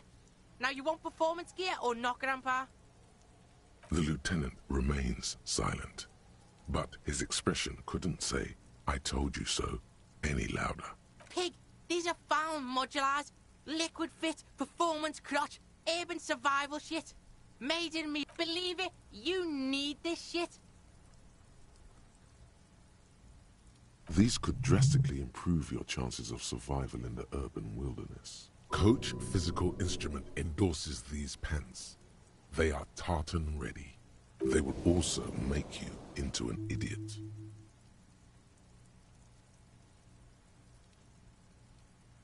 Alright, Pico. Shit's rolling. Don't do business with the pig, Kuno. He's gonna... As you can see, Kuno and C don't trust you. Can't do business without trust. There's more to his distrust than being a pig. He feels threatened by something obscure in you. What that is, however, remains a puzzle for now. The fuck? A mug in the trash? Is this about the fucking clothes again? Yeah, Kuno sees where this is going. Kuno's got that fast brain. You saying you... I can't hear you, Kuno. Speak louder, Kuno.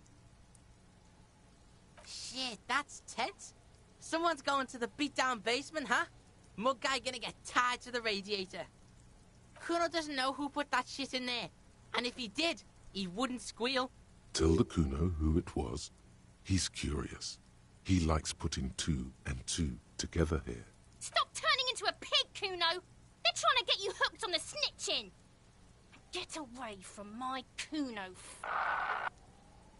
Yeah? Get your bacon shit away. Kuno doesn't like to be seen with the popo. Get your shit done and out of Kuno's face. Yeah, whatever. Kuno doesn't give a shit.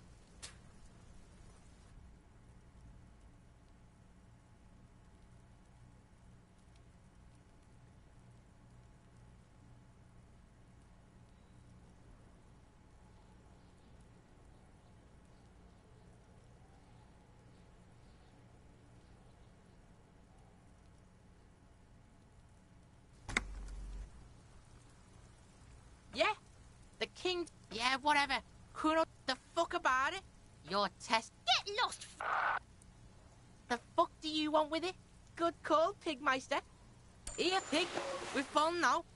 Performance buddies. Kuno could already see you soaring through the air like a fucking eagle. Pig's in Kuno's debt now. Money debt? Money debt doesn't mean anything. He's just saying words. Kuno doesn't fucking care.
Tequila Sunset.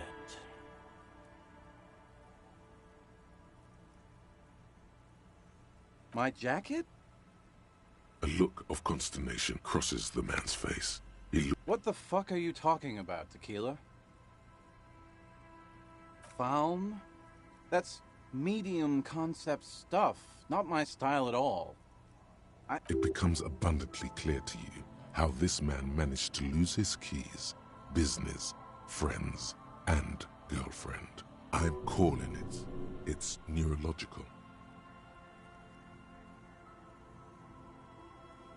That shit is so medium concept, I wouldn't touch it with a stick. But yeah, okay. It's an okay jacket, if you are into that look. Okay. I've been meaning to have a little chat with you about your sense of style. I'm glad you finally started dressing a little more like an officer of the RCM. Keep it up. Your half-brother is proud to stand beside you. You're an officer of the RCM, not some bon vivant. You know the expression, the clothes make the man? The right outfit in the right situation can make all the difference in the world.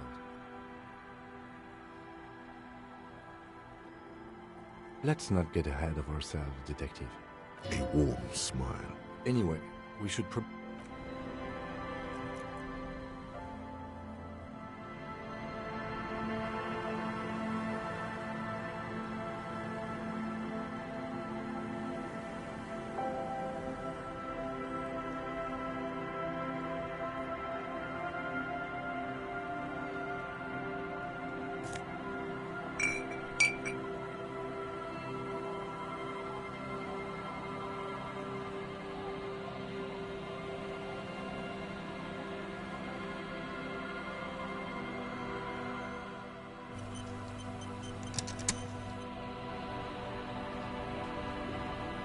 The waves are beginning to die down. Why does she care about the waves so much?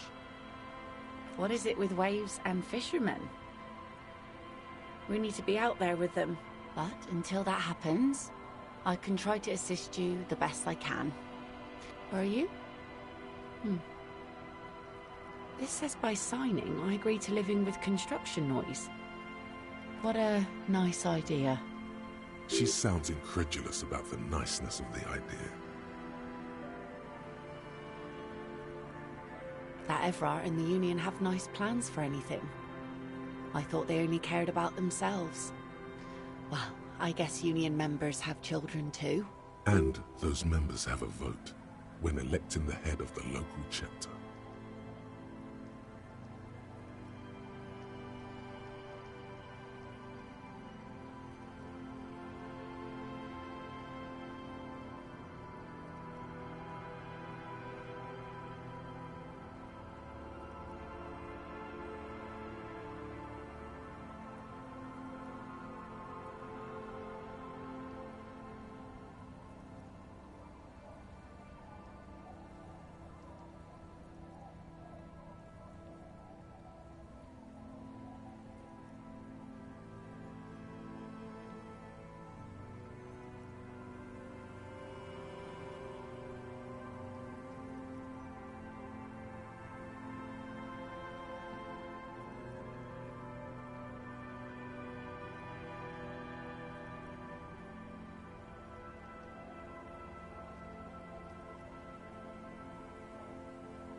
He has a pen and everything. Here you go. I shouldn't have. Probably, but it is a youth centre and I have children. Got to give them something else to do. They're cute and small now, but they're growing up fast. Anyhow, you also need Isabel's signature. It's a bad idea. Sound logic. Division of labor. Sounds like Isabel is the leader around here.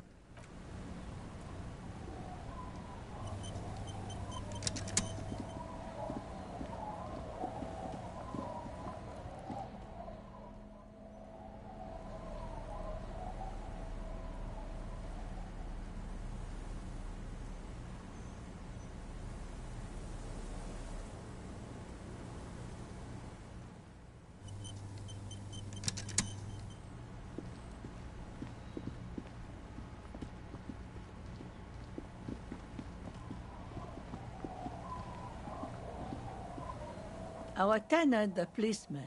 Eh? What's this about? Come now, I can't read all this scribble. Tell me what it says. Huh, I might be half blind, but it looks like part of the village is gonna be a street. The best part. The part we need to get out of our houses. I see Lillian's name is already here. The girl is too trusting. I've seen it all before. You think they've got our interests at heart? Rich men are always selling poor men promises we never... Then the poor get pushed out of their homes, and the rich get it. In her mind, the Union is right-wing because Everard is fat. It's that simple. She is headstrong, but there's a slight hesitation in there. You may be able to convince her. Logic and reason won't work on this old bat. Better go. Does this feel like a good thing, though? What do you mean? What's going to happen? I raised my own kids in this village, and they are doing fine for themselves. No, they are good kids. No, they moved to Faubourg for work. Well, I imagine... You've got her. Now just... Then...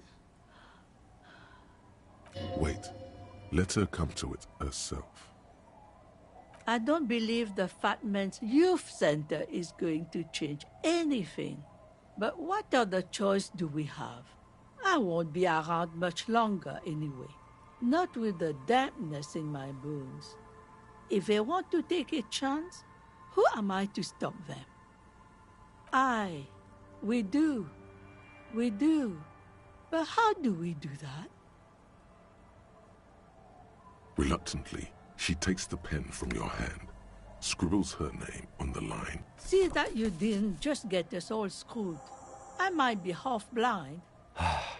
Let's go, Melit. He's not dissatisfied with you, but with himself.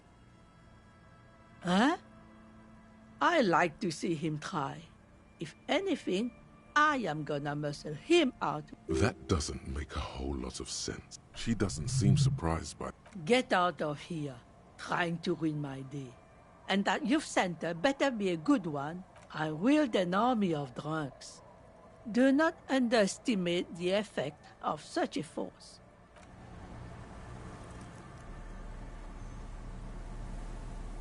You take the legal documents out of...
That patch of reeds over there, it's a great place to hide something.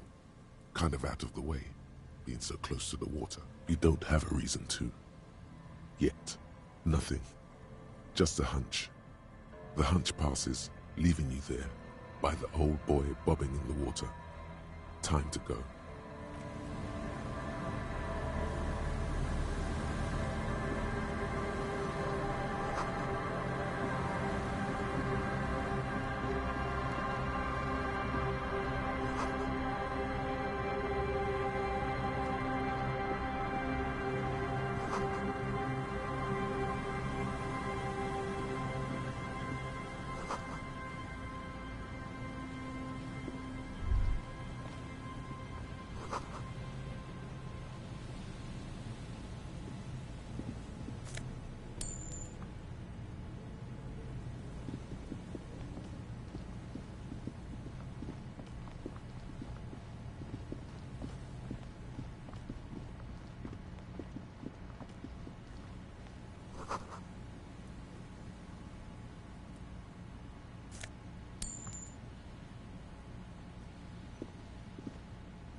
A scattering of bullet holes is spread across the cracked wall, reaching from one...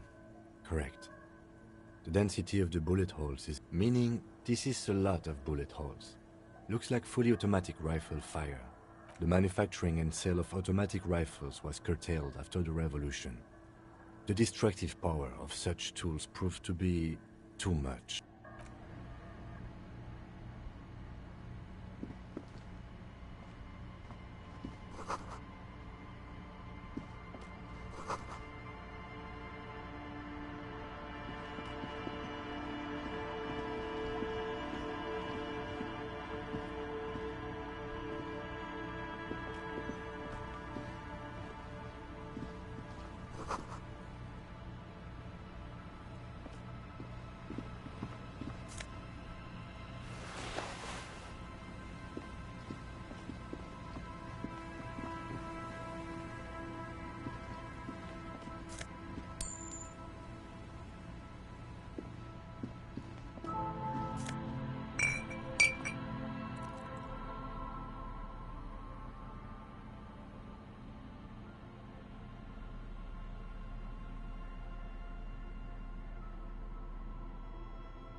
A scattering of bullet holes is spread across the crack. A row of ghostly shades stand facing the wall. There are many of them. A dozen at least. Their heads lowered and eyes blindfolded. It's quiet. No sound. No movement. 10 meters away, other shades are lined up in an orderly manner. Automatic rifles primed. The sun blazes high up in the sky, baking the planks, the sand. A long time has passed since the moment of this fusion. The abundance of bullet holes leads to two options. Either an inordinate amount of executions were performed here, or they did not use a conscience round, where only one soldier has the loaded rifle. Looks like this was a mass execution with everyone fully armed. A host of men, probably in everyday clothes, ragged from the conflict and covered in dust.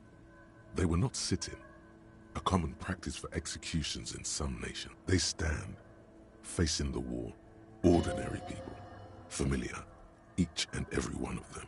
Leeches, fleas, and thieves, all the freeloader scum. Maybe you should change it. They were praying, screaming. 7 men in combat uniforms and dark coats, holding automatic rifles aimed at the people. The commandant, the one who gives the order. Machine gun fire crackling through the air. I don't know. I don't know who died here, lined up beside that horrible wall. It could have been any of the parties involved in the revolution.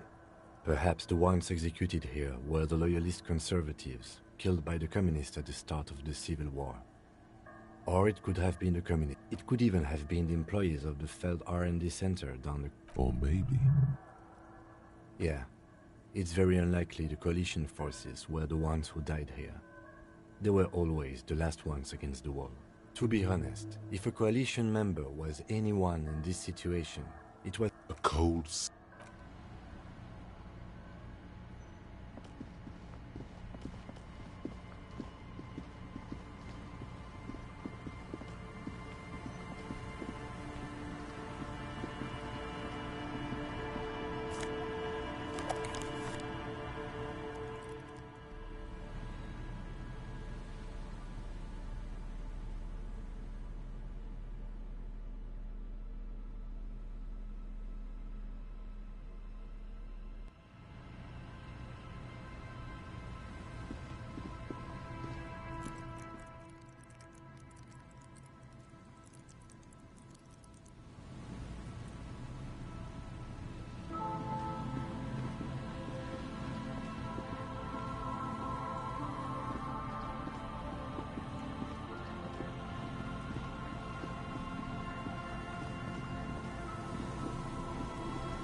Hello, I'm Gary. How do you do, officer? Yellow man. I mean, officer. The lieutenant raises his eyebrows slightly. Yellow man. Interesting. This is something to ask him about, after a little probing first. I'm just waiting for my friend Morell to finish up with his insect traps so we can return to civilization. I like nature, just not this bloody coast. Degenerates, this man respects authority too much. To see the truth inscribed upon thine own visage, pretend thou art a paragon of virtue.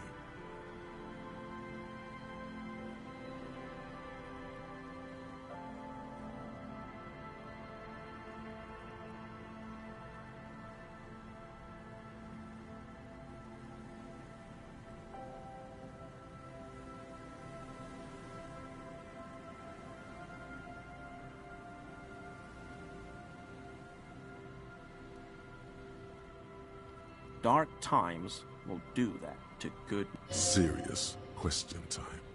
This man is no innocent. No one is. Oh, so that's what the RCM in Martinez is about. Great. Great to hear someone... So you do know something about it?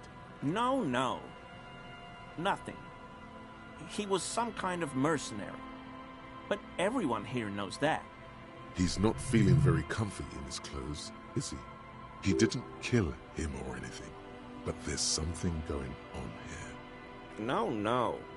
I help Morell with research sometimes, and I've learned some... After all this time with Morell, he must have an opinion on cryptids.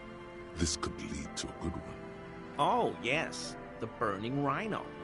Morell doubts he's real, but I don't much care, because I won't be the one looking for him out in Safra Serai.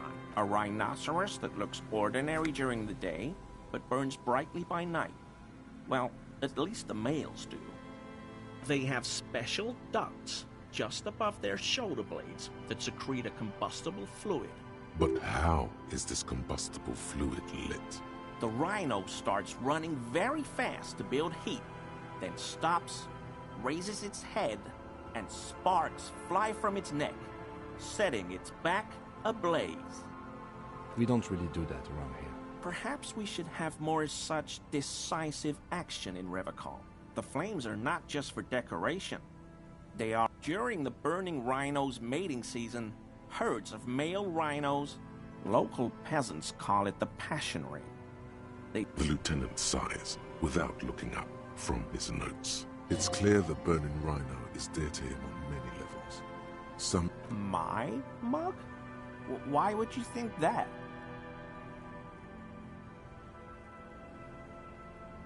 Really? I hear it all the time. All in jest, of course. No offense meant to anyone. Okay, I admit it. I threw the mug away in the trash container behind the hostel. I know I shouldn't have. You're not going to find me, are you?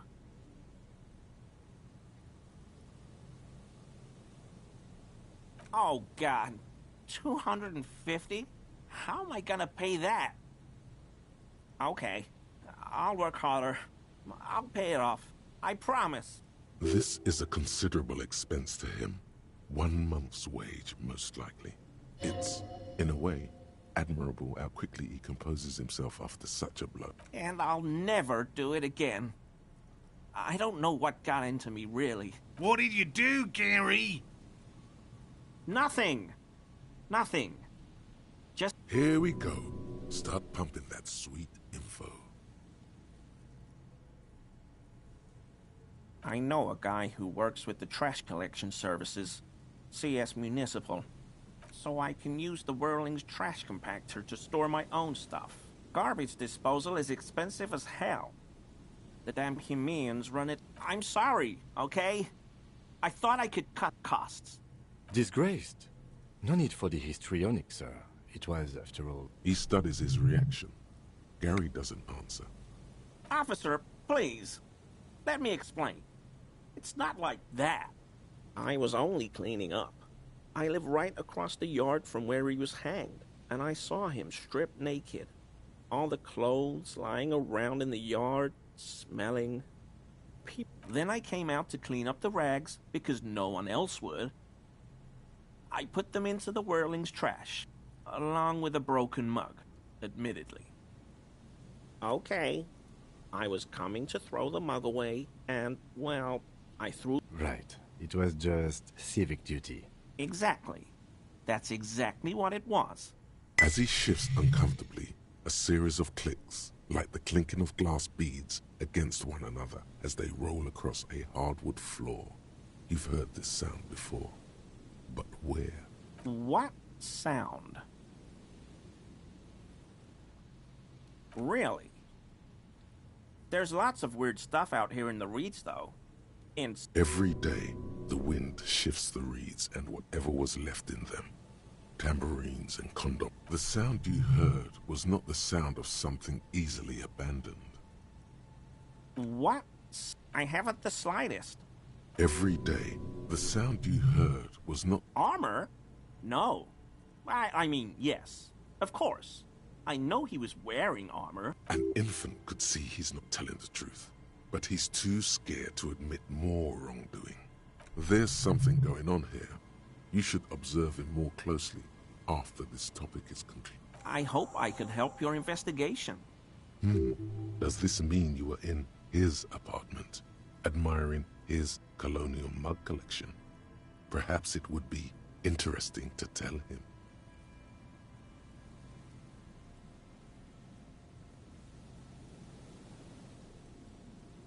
Not many Sealites here, or anywhere, other than Sale. I meant no offense, truly. Do you remember how, when we met Measurehead and I said the next racist will be a really good one? Well, this is that racist. Hey, man, all I meant was there are not many Sealites around here. I'm just stating a fact.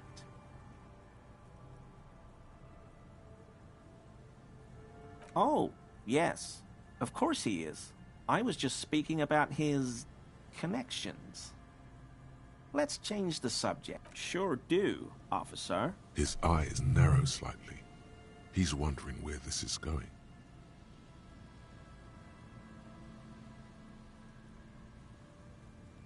In my home. Yes. When I was going to... How did you know? Is this about the Union? Did the big man open the door?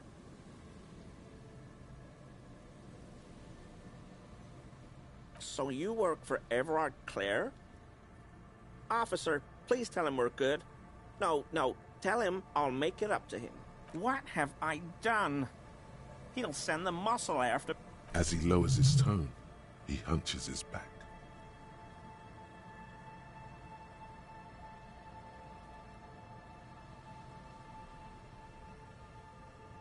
I was probably talking too loud in the whirling the other night. I won't do it again. If there's anything I can do to assist you... This scared him proper. He's positively melting from fear. Has to prop himself. The weather vane has turned. He cannot be unturned. He clearly liked his squirming. He may even have changed his mind about the whole door-opening operation.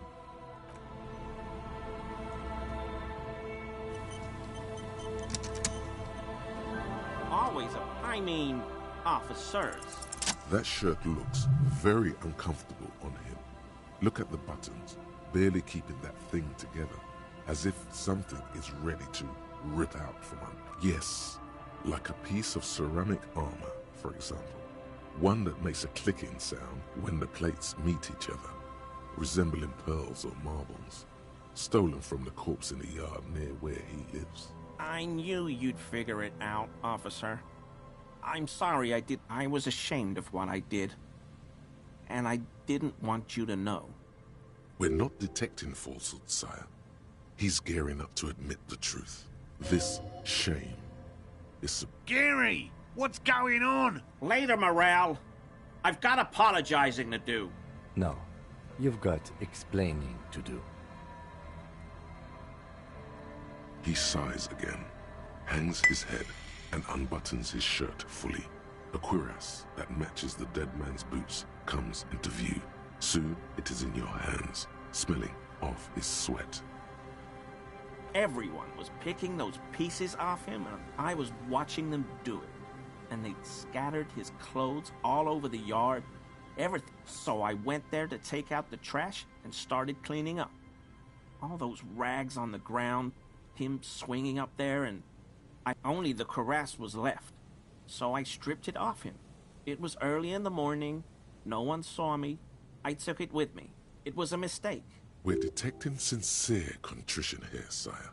He's not trying to flatter anyone. It's okay. It was a loose end, and you are tying it up now. I'm so fucking sorry I called you Yellow Man. Seolite officers commanded the suzerain's navy. They were thoroughly conservative men. It's difficult to say what the lieutenant thinks of this historic apology. His face does not belie emotions. Because I was weak. I should have told you the moment I saw you. But... The hell, Gary? I'll explain later. I always thought it was the Union, but I sure as hell won't go around saying that anymore. This is all he knows. Yes, absolutely. I will never do anything like this again.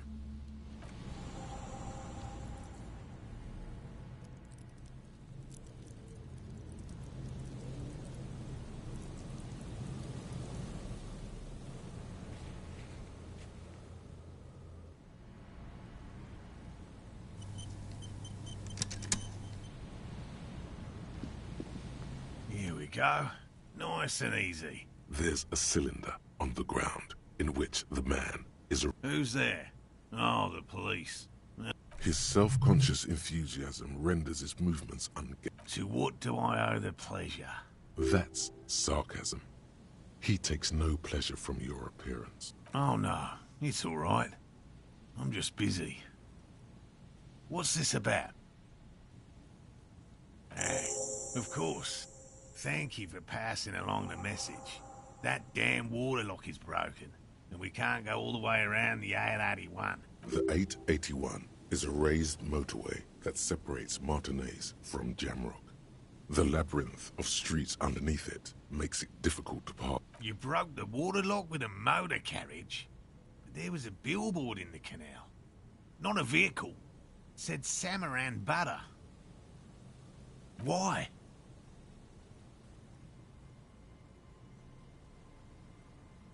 Scientist. Yes, okay.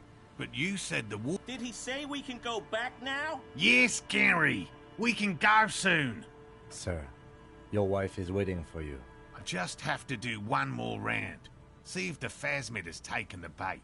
Then we go. For all his passion, this man is diligent and patient. You could learn things from him. Well, first of all, it's damn difficult to find, which is why we've been neat. Good question. Being a Phasmid of the Order Phantasmodea, and I suspect it may have also developed other specialized techniques to protect itself from predators or scientists. It's my hypothesis that it has evolved certain but I cannot describe how these defenses work. Yes, it makes perfect sense. You're beginning to suspect a ghost insect, he said? These people are looking for a ghost.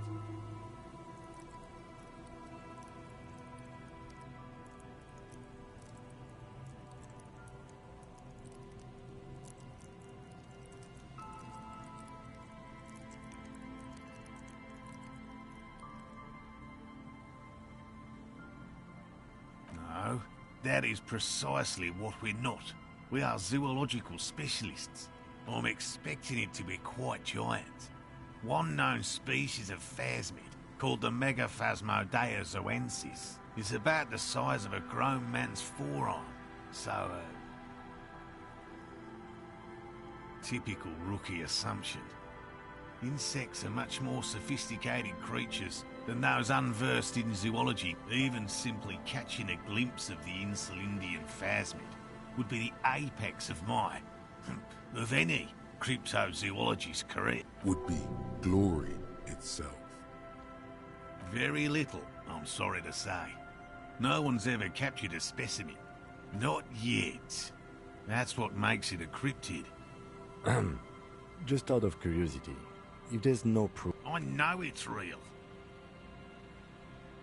It's clear that his obsession with the phasmid is driven... By which I mean, I've heard enough first-hand accounts to believe quite firmly that the Insulindian phasmid, yes, the most recent sighting, was by a couple of teenagers. It's the first credible sighting in several decades. Admittedly, I have to resist the thought. Such an extraordinary creature is doubtlessly high. He means asexual reproduction. The females of the species don't need to mate to produce viable eggs. This makes it easier for a species with a small population to survive. Yes, the Insulindian phasmid is a very clever insect. That's why it's so damn difficult to catch. Well, they may not look impressive, but Lena designed them quite cleverly. Yes. Simple. Attracted by the locusts, the phasmid crawls down the funnel, and, having eaten its fill, at least that's the intention. The net isn't a perfect solution. The locusts. Nearly all known phasmids are herbivores, of course. But we've Inside the traps, a number of locusts crawl and tumble. A meat-eating stick insect? Does it pretend to be the reeds as part of its ambush behavior? This seems unlikely. Thank you for your opinion. We have also included plant material in the trap. Not a big fan of skepticism, this one. They'll work, I assure you. The predatory hypothesis, using locusts as bait, accounts for the failure of previous efforts by... Yes. What? I've just always liked animals and puzzles. He seems reluctant to talk about himself, but he'll open up, if you prod a little. No. Very few cryptids are ever discovered, and not for a lack of trying. to stay hidden. Of the list of cryptids kept by the Cryptozoological Society of Chemnee, which is 4,082 items long, 2 are categorized as confirmed discoveries.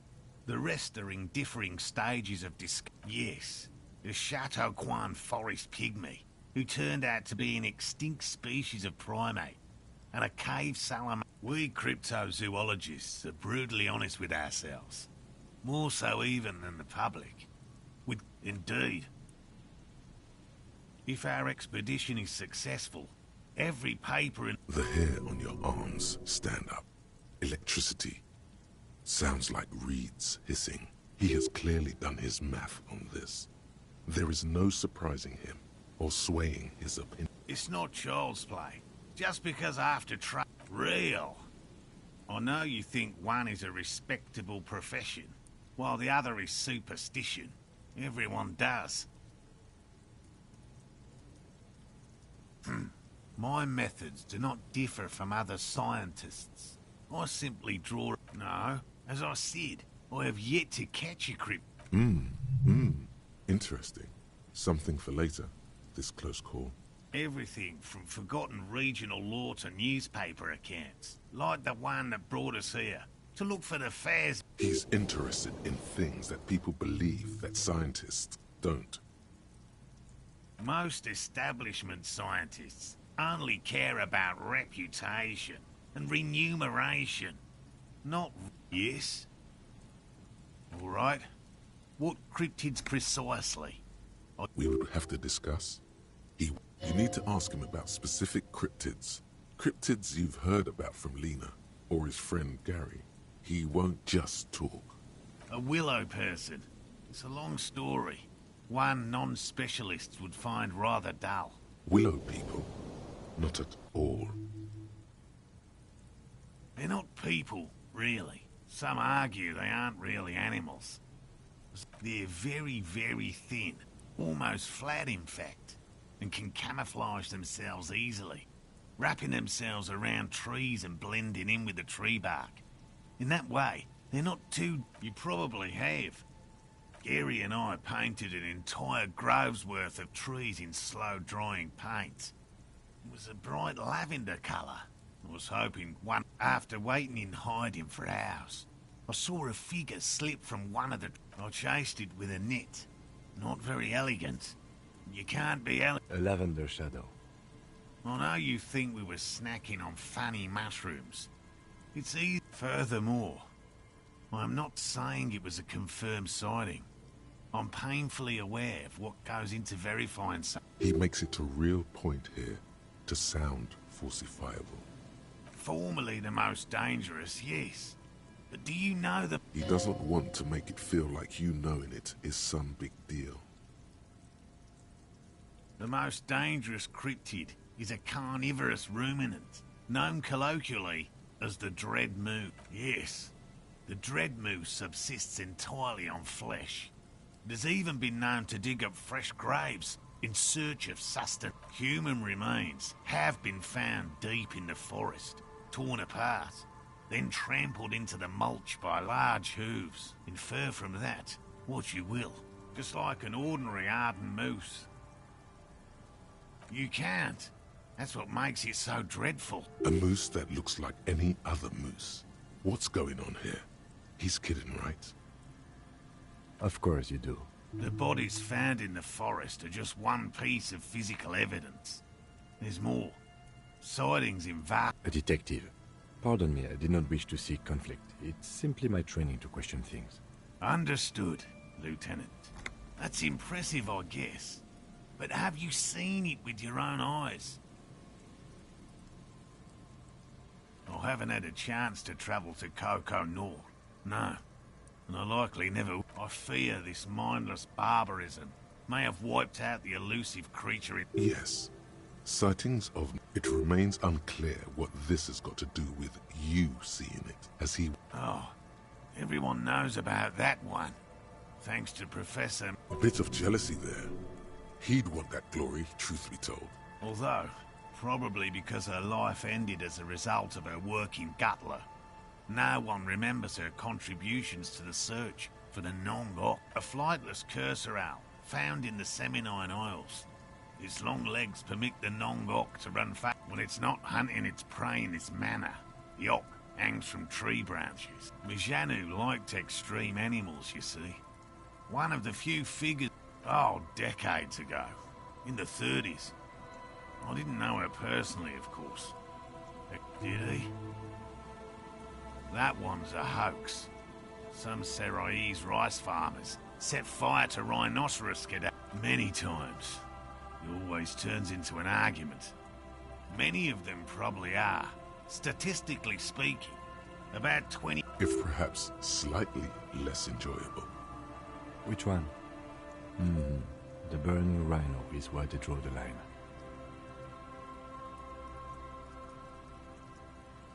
Did you? It is almost as difficult to confirm a hope. No offense, officer, but I'm not much of a pedigree. Me? I'm not a people person. Unless you haven't noticed. By all means. Hell no. I had no idea. Thanks. He's still glad his friend stood up for him. By woman, you mean my wife, I assume? I will return to her. My wife understands that. Just come on, Morale. And leave the traps. Absolutely. Come on. She wants us back. Won't let Lena down. Sounds like the cryptozoologist's wife shares a special connection to the Phasmid somehow. Of course it's important to her. She's seen it. A verified sighting. On record. Yes. That's how we first came to know one another. Needless to say, you must ask her about the mysterious Phasmid. Suffice to say, it's long been our dream to find proof of the Insulindian Phasmid together. I can't abandon course now. No. The traps need to be monitored on a regular schedule. He's dead set on this. I didn't expect you to take such an interest in our work here, officer.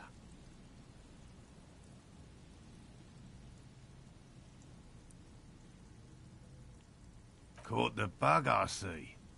It's easier to get caught up in the search than you'd imagine. Bring it to me at once. Just make sure... He's not comfortable with the possibility that you'll claim the find. There are 4 in total. One is to the south, on this... Another we set in Land's End. The third is set near the canal, where you crossed, by a concrete... You should check at least one of those before... That's highly unlikely, officer. But in the event you do... It's made of musk and research chemicals. The pheromone should attract the insect to you, or at least prevent it from bolting at the sight of you. It's quite potent. Will last you about a week.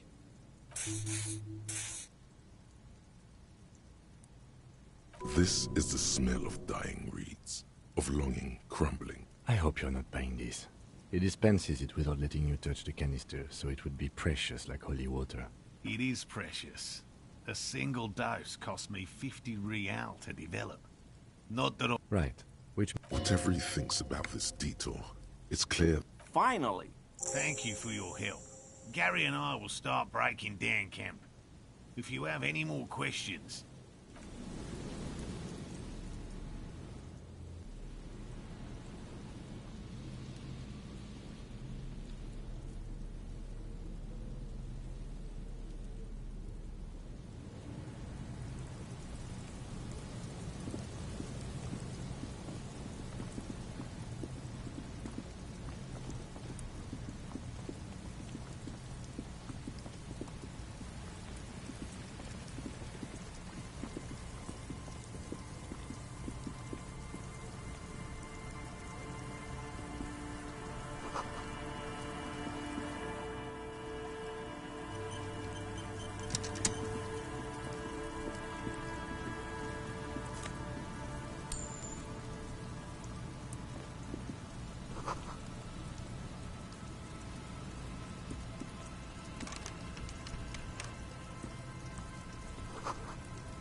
You see a once bright mural towering above you. The signage has peeled off over the years. A slogan used to intertwine with the loops a long time ago. Now, only a shadow of... Looks like tomorrow never came.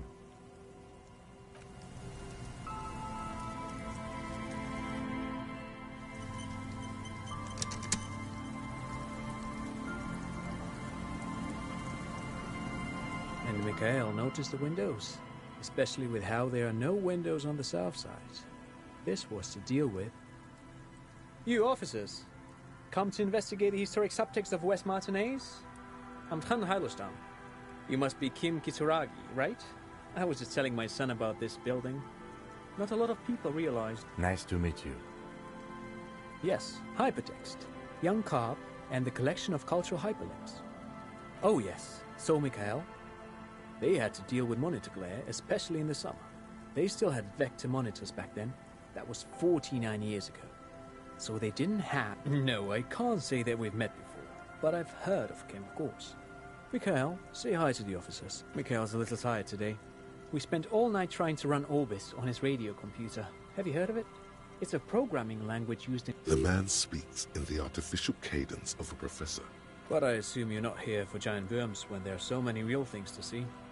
Just as I was telling Mikhail before, this is where... This man is your half-brother. You feel it. But why? Well, get a load of this guy. He really enjoys his trivia. The Orbis programming language was named after its inventor, Victor Orbis, a cybernetician from Grad. Aha! But it's not just any empty old building. What not a lot of people know is this used to be the R&D department of Felt Electrical. And Felt, which now sells ink cartridges mostly, was once a top dog in the turn-of-the-century cybernetics boom. It looks old and weathered, with seagulls picking apart its stone and metal carcass. That's not surprising.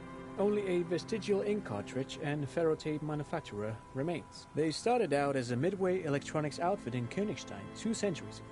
After an aggressive move to Revachol, Feld became a global player in the emerging personal electronics market. Still, Tricentennial was beating them in business machines. But Feld had an ace up their sleeve. Or should I say, they were developing an ace up their sleeve? I'm mixing my metaphors here. It was here in Martinez, possibly in this very building, that they developed an elegant folding mechanism of rollers and ferrotape ribbons, portable enough to be a take-it-home solution, which is a feat of engineering even today's giants, Rehm, ICN. He assumes something like a combat stance. Indeed. The revolution! Unfortunately, their moonshot project never made it to the market. Feld's move to Revachol backfired. The revolutionary government liquefied their assets and expropriated those very advanced prototypes. Possibly from this very building. All of this was built by Feld, even the boardwalk. Wild Pines built Martinez proper as a resort for their middle management. Feld built this side of town for R&D. Yes, they even built a pleasure wheel, but that got destroyed in the war. A pleasure wheel? Perhaps reminded of a childhood memory. It's clear he would... Yes, to lure in their star engineers. This part of Martinez was nothing but reeds before Feld arrived. They had to make... Oh, I'm afraid it didn't end well for the boys. But this story is a bit too dark for little Mikhail here. He means that the boys got shot by the communists. The boys were bourgeois. Officer, I told you this chapter of history wasn't on Mikhail's curriculum. The boy looks first at you, then back at his father. They used them for military communications, but also to write and send out press releases. The most notorious example being Le Decret. What's the Mars Decree? I mean the radio transmission sent out to news agencies and world government. A short-lived legislative... It's a beautiful piece of text, actually. A singer-songwriter I know, Charette, called it a love poem to Revachol on her political... I tried to get Mikhail to memorize it. Tried to. Someone was much too... The kid takes a peek at the green and silver worm on the cover of the book, already forgetting about... Actually, no one knows. No one even knows what a computer made entirely of tape would look like. But word has it, they were very... Buckle up. 10 years ago, I did a little freelancing, I guess you could say. I was a special Wait, did he just say Wumpty Dumpty Dom Center? He did it. He said Wumpty Dumpty Dom Center. What the hell is a Wumpty Dumpty Dom Center? And who the hell? The Wumpty Dumpty Dom Center for Contemporary Arts. The exhibition itself drew on Lagerman's notion of memory, and so there were some parallels. In fact, I'm not. The Wumpty Dumpty Dom Center is a place you can visit if you're ever in Vredefort, but perhaps I should return to the tape computers. As I was saying, the device itself was very... Made of black film and folding tape structures. Even one would be very useful. Though I understand the socio-economic causes of the revolution, it pains me to imagine the revolutionary... Yes, the official name of the prototype. Some sources report it as the Felt... Who knows? Maybe it was an accident, or maybe they didn't want the technology to end up in the wrong hands. But of course, what else? I do have some money, yes, but that's not what's really important here. He's not gonna give you money. No, I mean, come on. You need the money. If it's not a thing... Oh no, I don't have it on me, officer. I'm just spending time with my kid here. Sure. Not that he would have to worry about being robbed. I do some Lomantang stick fighting now and then. Lomantang stick fighting is a form of martial arts originating... Actually, a great many cultures have their own version of stick fighting, such as... You doze off as he paints you a comprehensive picture of the Man, he's good at... But anyway, I'm boring you with details again. You were saying? Lomantang stick fighting is a little like Pyrrolidon... Wait, what does this man know about Pyrrolidon addiction? You got me, detective. But my history should hardly come as a surprise. Here's a former junkie. I can recognize when I see it. Dad's fighting with sticks every night after dinner for 4 hours. That's right, Mikhail. It also has a meditative quality. Helps to clear my head. But no, thanks to you. Pick your brain. If...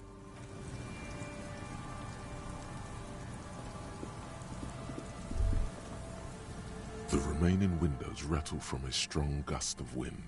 They're covered in a thick layer of grime. They must have been like this for 40 years.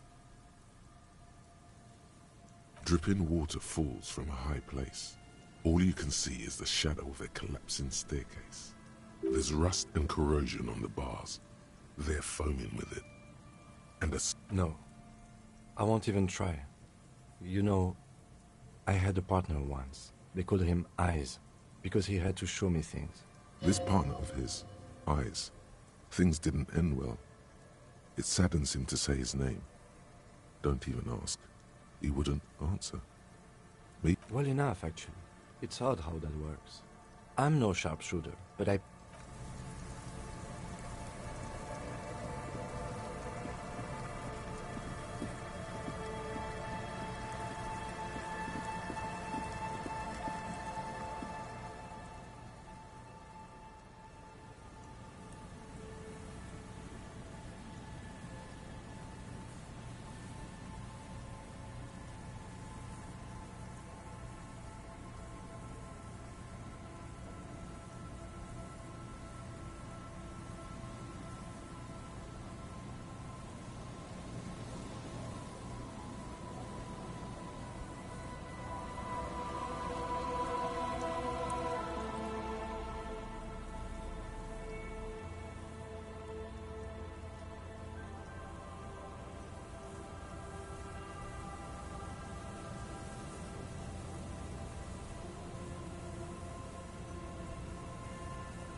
There's a trap in the reeds at your feet.